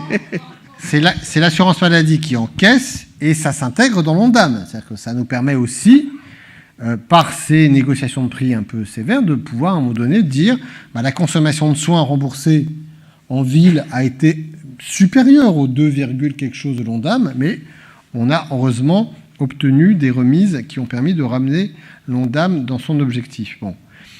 Deux choses. Un, objectivement, ne croyez pas que nous soyons, je dirais, mollassons sur les négociations de prix avec les médicaments. C'est même un poste qui a fortement contribué à l'atteinte des économies qui nous permettent de tenir l'Ondam au cours des dernières années.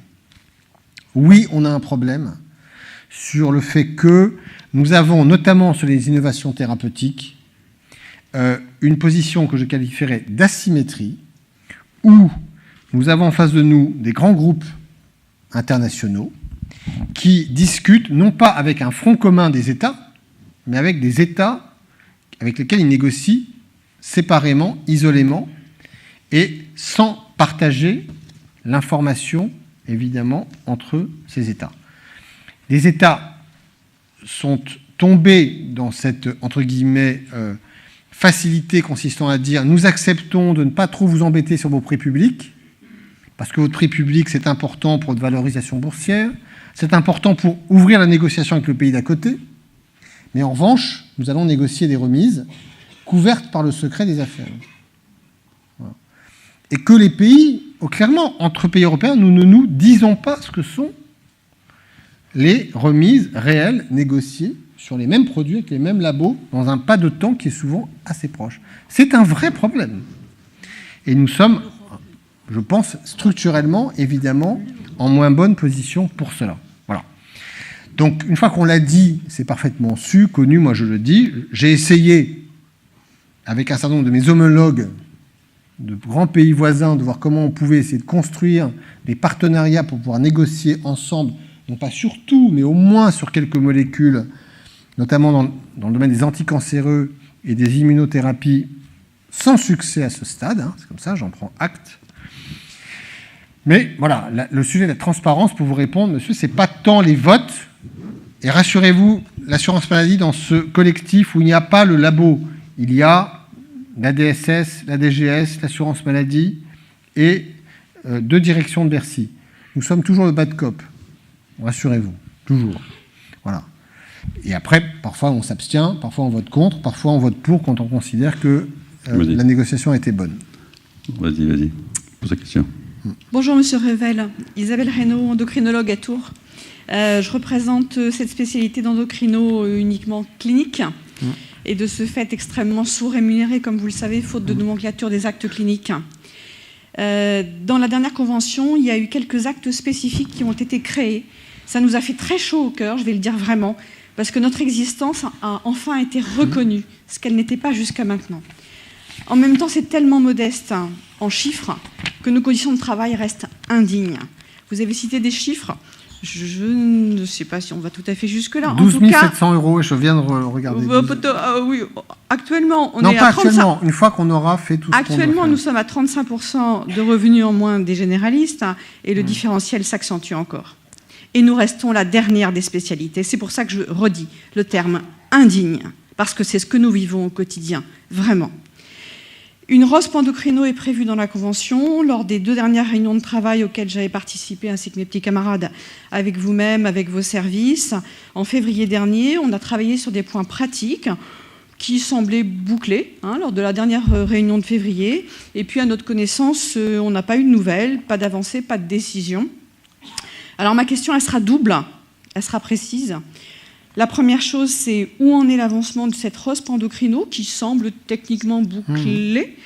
Et la deuxième question, pour revenir à votre souhait de changer les communications et les pratiques entre la CNAM et les médecins, la CNAM s'engage-t-elle à entamer des discussions autour d'avenants conventionnels pour à la fois optimiser les soins de nos patients? Il y a vraiment une grande possibilité. Je vous assure qu'en diabéto, en thyroïde, on a vraiment des choses qu'on peut faire pour le bien de nos patients et avec des économies à la clé. Et puis pour sortir notre spécialité de cette galère épuisante, injuste, injustifiée, où nous sommes maintenant depuis 30 ans. Merci de votre réponse.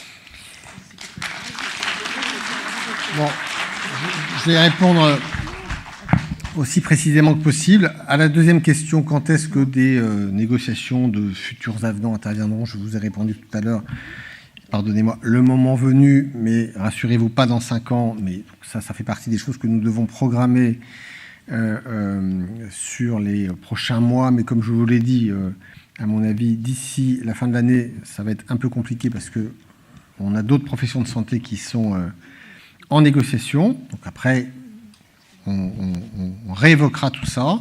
Sur la ROSP endocrino, clairement, moi, ma compréhension, mais je ne l'ai pas honnêtement regardé ces derniers jours, c'est qu'en effet, les travaux techniques ont, semble-t-il, avancé. Et donc, il n'y aura pas de blocage de la part de l'assurance maladie s'il y a convergence et possibilité de réunir des signatures, parce qu'il faut que ce soit signé par des syndicats qui réunissent les conditions majoritaires pour signer. Et donc, il n'y aura pas de blocage de ma part, évidemment. Il faut que... Voilà, enfin, ça, c'était un truc qui se fait en une réunion. Donc, c'est pas... Voilà, il faut juste vérifier que tout le monde est bien au clair. Et puis après, ça peut se faire dans le courant de l'été. J'ai pas de...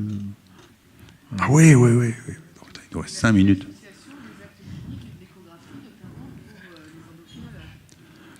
Madame, ce sont des sujets qu'on abordera le moment venu. On ne va pas ici prendre un point par point. Bon, monsieur le directeur. Ouais. Vas-y, Anne. Il nous reste vraiment 5 minutes, mais parce que vraiment, il est très 25. Oui, non, mais attends, il y en a plein de questions. Vas-y, Anne. Non, j'essaie d'être synthétique, monsieur le directeur. Donc, comme vous le savez, je viens de Martinique. Donc, la Martinique avec le Zika. Je reviens sur mes consultations complexes, parce que dans cette convention, il y avait aussi une liberté avec de pouvoir avoir dans les consultations complexes, justement, un aménagement en cas de spécificité. Nous sommes confrontés quand même dans les DOM à des particularités. Vous avez vu l'embrasement de la Guyane avec la problématique d'accès aux soins. Dans le virage ambulatoire actuellement, les enfants Zika ne sont pas suivis à l'hôpital parce qu'ils viennent en ville et nous n'avons pas les moyens. Donc je voulais vous demander quand est-ce que de façon pratique nous pouvons avoir, vous m'aviez parlé l'autre fois d'avoir un 100% pour ces enfants qui permettrait de limiter les inégalités sociales. Mais on a deux problématiques. Les spécialistes, on devrait pouvoir avoir la cotation de l'acte plus de l'acte technique puisqu'on a le fonds deuil et le PEA et les spécialistes en ville, c'est eux qui voient les enfants, et que pour les généralistes, on puisse avoir une majoration en cas complexe, vraiment à titre dérogatoire dans des spécificités. Ce sujet du Zika a été d'abord, et vous l'avez, je vous remercie, abordé sous ce premier angle, qui est de permettre l'accès aux soins et donc la prise en charge des familles, des mères et des enfants qui sont concernés par le Zika. Bon, donc le premier sujet, avant de parler de valorisation, pardonnez-moi, c'est la prise en charge à 100%, qui a été annoncée et qui va donc, alors ce n'est pas une décision qui relève de l'assurance maladie, mais qui donc, je crois, a été actée et interviendra. Alors, je ne sais pas si elle est intervenue, va intervenir, mais ce point-là a été calé. Bon. Donc ça, c'est un premier point. Je pense qu'il est essentiel quand même. Bon. Ensuite, il y a la question de la valorisation de vos actes. C'est pas tout à fait la même chose, pardonnez-moi. Hein. Non, bien sûr. Bon, d'accord. Bon. Jean, je vois le point sur le cumul consultation-acte, et puis il y a cette idée de faire, parce que c'est le Zika, une consultation complexe pour le généraliste. Bon. Moi, je vous le dis très franchement, il y aura, j'imagine, 1000 bonnes idées de faire des consultations complexes sur plein de trucs. Non, mais d'accord. Donc, est-ce qu'il faut faire une consultation complexe pour 1000 enfants sur le Zika ? Je pose juste la question. Ça coûte rien, monsieur le directeur. Rien ne coûte rien, non, mais l'hôpital a récupéré, l'hôpital qui fout rien a récupéré 300 000 €. L'URML Martinique a fait un boulot incroyable sur le Zika, qui était une pathologie qui arrivait, qui leur est tombée dessus. Ils ont fait une information vers la population. Ils ont fait un boulot énorme. Ils ont des consultations complexes qui concernent le Zika. Ce sont les libéraux qui se sont investis. Là, il faut vraiment renvoyer l'ascenseur. Ça, c'est la question que je vous pose, et je vais me faire plein d'ennemis parce qu'il y a 10 personnes qui ont demandé les questions. Il faudrait qu'on se taille maintenant parce qu'il est 1h30. Vas-y, je t'ai filé le micro. Bonjour, je suis Hélène Lehors, je suis présidente du syndicat des chirurgiens pédiatres. Ouais. Les chirurgiens pédiatres ont des cotations très faibles, sont au bas de la grille de la chirurgie. La conséquence de ça, c'est qu'il y a très peu de développement de la chirurgie pédiatrique en libéral. et très peu d'offres de soins en chirurgie pédiatrique. La plupart des enfants sont pris en charge par des chirurgiens d'adultes qui n'ont pas de formation spécifique la plupart du temps, autant les urologues que les viscéraux. Et donc, il y a un paradoxe qui fait que les enfants, par le fait que nos cotations ne sont pas assez bonnes, ça ne développe pas la spécialité et ça empêche une filière de soins spécifiques pour les enfants et adaptée, parce qu'on a quand même des prises en charge qui sont nettement plus... qui évoluent énormément et qui ne sont pas faites par les chirurgiens d'adultes. Bon, on me repose une question qu'on a abordée tout à l'heure en aparté. Bon, moi, ce que je vais quand même regarder dans les actes effectués par les chirurgiens pédiatres, c'est quand même quels actes sont dans le modificateur J et K et lesquels n'y sont pas. Parce que ceux qui y sont, et je pense qu'il doit quand même y en avoir un certain nombre, ont bénéficié de la revalorisation du K, qui passera de 12,5% à 20% au 15 juin prochain. Bon. Après, vous m'avez dit, notamment, certains actes dont vous m'avez parlé tout à l'heure ne semblent pas relever de ce modificateur et donc n'ont pas, du coup, bénéficié de cette revalorisation. Je vais me rapprocher de Jacques Meurette, qui est le président de la commission d'hiérarchisation qui nous avait accompagnés dans ce travail d'expertise, pour voir la raison qui l'explique. Bon, après, il y a ce que j'ai dit tout à l'heure, c'est-à-dire que quand on n'est pas sur ce modificateur J et K qui porte sur tous les actes de chirurgie sanglante réalisés en bloc sous anesthésie, on est dans la hiérarchisation des actes. On est dans la CCAM. Et la CCAM, je vous l'ai dit tout à l'heure, chacun sait qu'elle a été plus ou moins bien faite, notamment en chirurgie en 2005, où il y a probablement eu, sur partie des actes de chirurgie, une sous-évaluation de la charge de travail et du temps passé et de la complexité. Certains actes, je pense à la cataracte, ont évolué vers quelque chose qui a, au contraire, permis des gains de productivité très importants et un raccourcissement des délais opératoires. D'autres pas. Voilà. Et donc, on a ce sujet de pouvoir collectivement faire bouger la CCM dans un travail d'actualisation de la hiérarchisation, mais là c'est acte par acte, donc c'est pas une négociation conventionnelle comme on l'a peut l'évoquer. Monsieur le directeur, vous savez bien qu'avec la chasse, on des plombes. Non mais c'est comme ça. La chirurgie cardiaque a été oubliée. Quand on fait une CCM, on fait un travail de hiérarchisation, acte par acte, où on regarde finement la durée de l'opération, sa complexité, son niveau de stress. Après, il y a une deuxième instance qui vérifie que tout ça est cohérent entre les différentes spécialités. Et après, la CHAP vient finalement quelque part acter ce qui va être le résultat de ces deux premières étapes. Donc, ce que je remets en mouvement, c'est ce travail de maintenance et d'actualisation de la CCM. Il faudra évidemment se fixer des priorités. On ne pourra pas tout actualiser tout de suite. Et je veillerai évidemment, pardonnez-moi, je préfère le dire aussi, à ce que le coût financier de cela soit évidemment maîtrisé, parce que je ne peux pas évidemment faire n'importe quoi. Donc, maintenant le CCM, c'est du moyen terme, je suis d'accord, et après, sur les modificateurs, je vais regarder sur la chirurgie pédiatrique ce qui est éligible au cas et ce qui ne l'est pas. Antoine Le Bonheur, une dernière question. C'est l'éternelle dernière question, c'est ça, non ? Ouais. Oui, je vais être très court, monsieur le directeur. Je partage pas mal de points que vous avez évoqués sur la nécessité de restructuration du premier recours, sur l'innovation, sur des projets que les libéraux portent en région aujourd'hui. La porte d'entrée pour tout ça, c'est bien évidemment la médecine libérale en tête pour la restructuration sur les territoires. Ce que je veux dire, c'est qu'on a vraiment l'impression qu'on n'est pas... que l'investissement en retour n'est pas pris en compte. Benoît Fégé a évoqué les groupes qualité.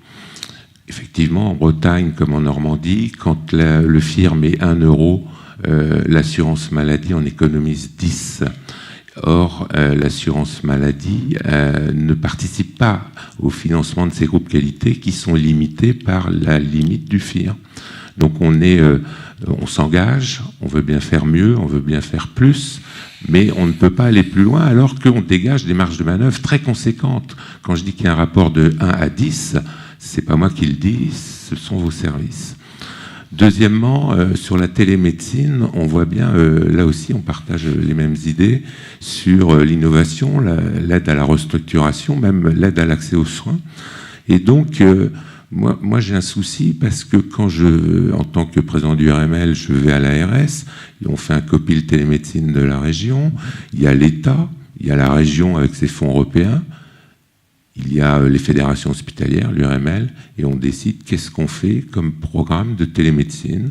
Et on s'appuie sur des expérimentations qui démontrent que là, quand le FIR a mis 1 €, l'assurance maladie, que ce soit en transport sanitaire, en hospitalisation évitable, économise 20 €. Eh bien, l'assurance maladie, on va dire la gestion du risque en région, est absente du tour de table financier pour déployer d'autres projets de télémédecine. Et ça m'interroge. Je ne comprends pas comment on peut dire aux médecins libéraux, allez-y, engagez-vous, faites quelque chose, et il n'y a pas de retour sur investissement derrière. Non seulement il n'y a pas de retour sur investissement, mais en plus on est bridé, puisqu'on fonctionne que sur du FIR au niveau de l'expérimentation. Ça rejoint un peu le propos de Benoît. Mais derrière, il n'y a rien. Et l'assurance maladie se planque. L'assurance maladie qui économise de 1 à 10 sur des groupes qualité ou un rapport de 1 à 20 sur des expérimentations de télémédecine suite à des évaluations médico-économiques que vous avez menées, se planque. Quand je vais voir le directeur de la gestion du risque en Normandie, il me dit « je peux pas, je sais pas faire, j'ai pas les textes ». Alors je voulais savoir ce que vous pensiez de l'expérimentation en région pour qu'on puisse porter et continuer à porter des actions innovantes et structurantes. Bon, ce que le DCGVA, Pascal Nicole, vous répond est juste. Donc l'assurance maladie, elle ne se planque pas. Et d'ailleurs, quand on vous parlait, l'assurance maladie, elle économise x10, x20. Je ne sais pas si c'est x10, x20. Vous savez, l'assurance maladie, elle n'économise rien. C'est l'argent de tous. Hein. Vous savez, c'est le... Voilà. Bon. Donc, il ne faut pas personnaliser les choses. Bon. Non, c'est facile. Mais je vous le dis parce que c'est pas, on n'est pas là en train de dire on cherche à économiser. On cherche juste à assurer la soutenabilité du système. Ne soyons pas de face à face. Voilà.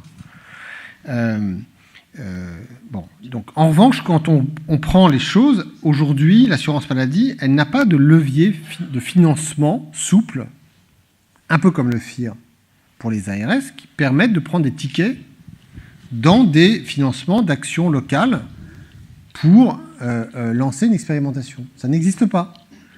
Mes seuls fonds, c'est le risque, et le risque, c'est des décisions de tarification, de droit commun, la nomenclature des actes, la CCAM. Je n'ai pas, moi, de moyens financiers permettant de dire « tiens, ça m'intéresse, ça ne rentre pas dans le cadre, mais on va essayer et je vais mettre 50 000 € sur le truc ». Je ne l'ai pas. Et l'expérimentation, ça sert à ça, monsieur le directeur? Attendez, excusez-moi, je vous l'ai dit tout à l'heure. Aujourd'hui, il y a 2 manières d'expérimenter aujourd'hui en France. Soit des expérimentations, on va dire, par le bas, et pour lesquels le seul instrument de financement existant s'appelle le FIR. D'accord? L'assurance maladie n'a pas de FIR. Très bien. Non, mais c'est ainsi, il n'a pas de FIR. Il y a donc un interlocuteur localement. Honnêtement, l'assurance maladie aurait un FIR, il serait probablement saturé assez rapidement, au même titre que l'est le FIR des ARS. Donc le sujet, c'est de savoir quelle capacité nous nous donnons d'avoir un dispositif national qui prenne le relais de ces expérimentations locales quand elles atteignent à un moment donné leurs limites. Ça veut dire qu'on soit capable de suivre ce qui se passe, de pouvoir vérifier si effectivement ça fait économiser x10 ou x20, et qu'on ait des éléments un peu précis pour savoir si c'est bien le cas, et quand c'est le cas, qu'on puisse se dire si ça marche dans 3 régions, regardons si ça marche aussi bien dans 10 autres, et puis à un moment donné, au bout de 2-3 ans, on l'étend. Et on l'étend comment? En étant capable de faire bouger nos instruments de financement, entre guillemets, nationaux de droit commun. C'est ça dont on ne dispose pas aujourd'hui. Je vous en donne acte très volontiers. Notre dispositif, aujourd'hui, notre système est aujourd'hui, je dirais, insuffisamment agile pour pouvoir intégrer, faire monter à la bonne échelle, l'échelle supérieure, et généraliser. Voilà. Et donc, je vous ai parlé des expérimentations par le bas, et puis après, on a des expérimentations par le haut, qui sont descendantes, et qui sont souvent des dispositions en PLFSS, dont il faut bien reconnaître qu'elles se déploient, entre guillemets, lentement, et la télémédecine en est malheureusement un bon exemple. Donc il faut qu'on trouve et moi je suis très porteur de ça dans mes échanges avec les uns les autres, qu'on fasse bouger notre dispositif sur ces expérimentations dont on a besoin. On en a besoin, et donc il va falloir qu'on ajuste notre manière de faire. Et on verra ensuite derrière. La question n'est pas de savoir si c'est l'assurance maladie ou l'ARS. Ce qui compte, c'est qu'à un moment donné, il y ait quelque chose qui soit partenarial et qui marche bien entre le niveau régional et le niveau national. Bon, monsieur le directeur, je vais résumer 2 questions qui sont... et après, c'est fini, parce que sinon, là, on est cuit. Il y a une inquiétude qui se fait parce que la CSG, l'augmentation de la CSG est en marche, avec une disparition des cotisations sociales. Quid des avantages conventionnels secteur 1, avec disparition de cotisations sociales qui disparaissent et une CSG qui augmente. Ça, c'est le premier point. Et puis le deuxième point, je ne remplirai pas mon rôle de président de syndicat si je ne vous posais pas la question devant témoin de l'avenir des médecins de Romillet. Et ce serait bien, honnêtement, que sur ce coup-là... que chacun contribue à ce que les choses se calment. Moi, je vous le dis aussi, et désolé de terminer sur une note qui n'est pas aussi... CSG, je l'ai noté, c'est une bonne question à laquelle je n'ai pas la réponse. Il y a parfois comme ça des angles morts dans des réformes qu'il faut qu'on regarde pour voir comment, évidemment, cela ne vous pénalise pas. Donc, je n'ai pas la réponse, je vais la regarder. Mais je vous réponds sur Romillet. Bon. Il n'y a pas que Romillet d'ailleurs, parce qu'il y a d'autres médecins qui ont été rattrapés par une procédure parce qu'ils ont en effet coté à 25 € avant que le cadre conventionnel ne le prévoie. Bon. Ils n'ont pas été si nombreux que cela d'ailleurs, France entière. C'est un mot d'ordre d'ailleurs dont la FMF n'a pas été partie prenante. Oui. Et qui a démarré à la licitation de MG France en mars-avril 2015, alors même qu'on savait qu'une négociation s'ouvrirait, a repris avec une offre de la CSMF au moment où la négociation s'ouvrait, elle s'ouvrait. Et clairement, il n'y avait nul mystère de ce que le tarif de la consultation faisait évidemment partie de la négociation. Bon. Et donc, il y a en effet des médecins qui ont choisi, parce que c'était une action syndicale, j'ai bien compris, de facturer 2 € de plus, dont la prise en charge par les complémentaires, pour moi, n'est pas acquise, je n'en sais rien, ça ne me paraît pas d'une folle évidence. Bon. C'est une action syndicale. Bon. Moi, je suis gardien de la Convention. J'ouvre une négociation qui s'est traduite par une augmentation du C à 25 €. Mais il y a avant le 1er mai et il y a après le 1er mai. Voilà. Et donc moi, je considère que si on croit dans la construction et la vie conventionnelle, moi, mon rôle, c'est de faire respecter les règles conventionnelles. Après, on a le droit, évidemment, chacun est libre, de mener une action et de sortir des règles conventionnelles.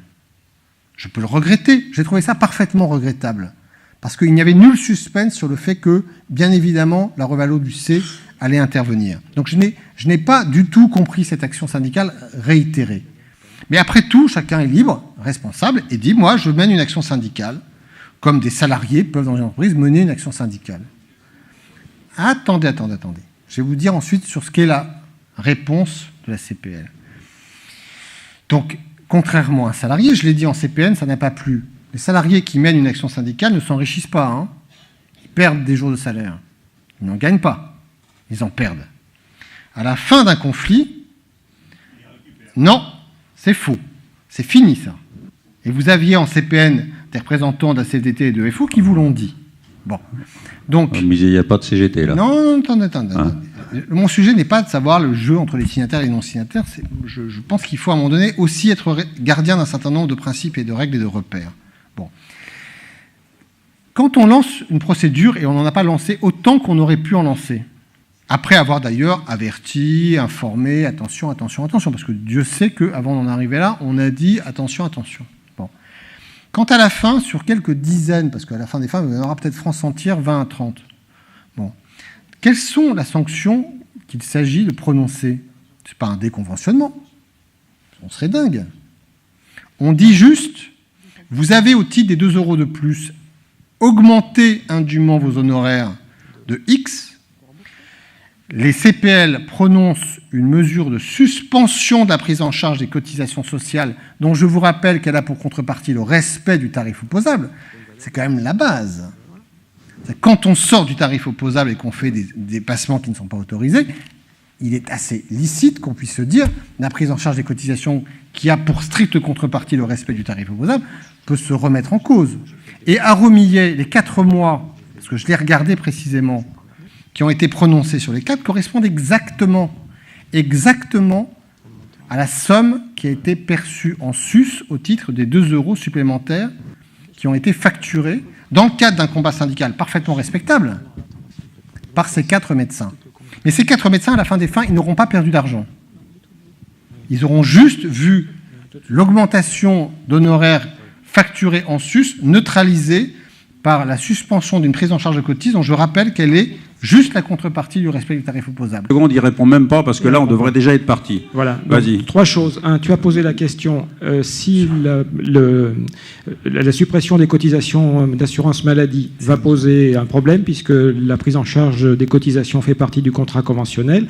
Donc si on se retrouve avec une CSG qui augmente de 1,7%, on va avoir une perte de pouvoir d'achat. Donc ça, il faudra qu'on en parle. Donc on vous lance la bouée tout de suite. Les 2 autres choses dont je souhaitais parler, ça sera rapide. Vous n'aurez pas de réponse à donner, puisqu'en fait, c'était des questions qui étaient prévues pour être posées au ministre.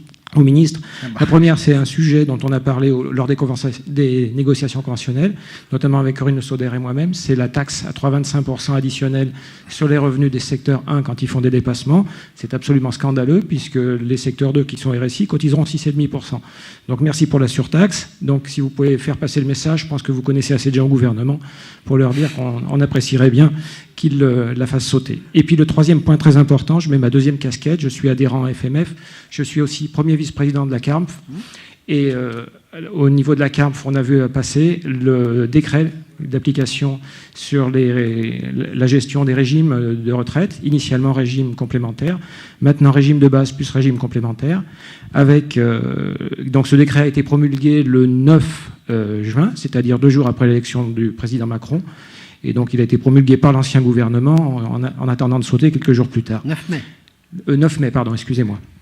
Et la CARMF avait demandé, la FMF avait soutenu la CARMF pour demander la non-parution de ce décret.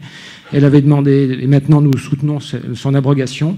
J'avais moi-même rencontré monsieur Éric Le Boulaire à En Marche, qui m'avait reçu, je ne sais plus exactement la date à En Marche. Ah, c'est pas nôtre. Voilà. Et parce qu'on a Éric Le Boulaire, la CNAM, mais c'est pas le même.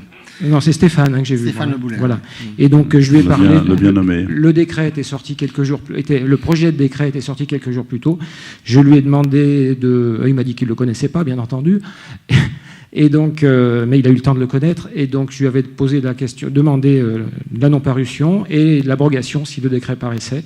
Donc nous aimerions à la CARMF que, éventuellement, vous preniez contact avec nous pour en parler. Et puis la dernière chose, c'est que la CARMF apprécierait également d'être contactée pour les projets de réforme des retraites. Régime de base, régime complémentaire, etc. Je vous remercie. Bon, mais donc, du coup, comme Jean-Paul Hamon vous l'a dit, il y a un remarquable conseiller au cabinet de la ministre en charge, certes, des crises sanitaires, mais aussi des relations avec les professionnels de santé, qui est Jacques-Olivier Dauberton, médecin généraliste de son État. Et je crois savoir qu'il est très disponible et donc ouvert à toutes les... Il est de moins en moins disponible. Et non, on sent qu'il s'en glisse. On sent qu'il s'en glisse au ministère. Si vous lui envoyez 20 SMS par jour, non, forcément le gars sature.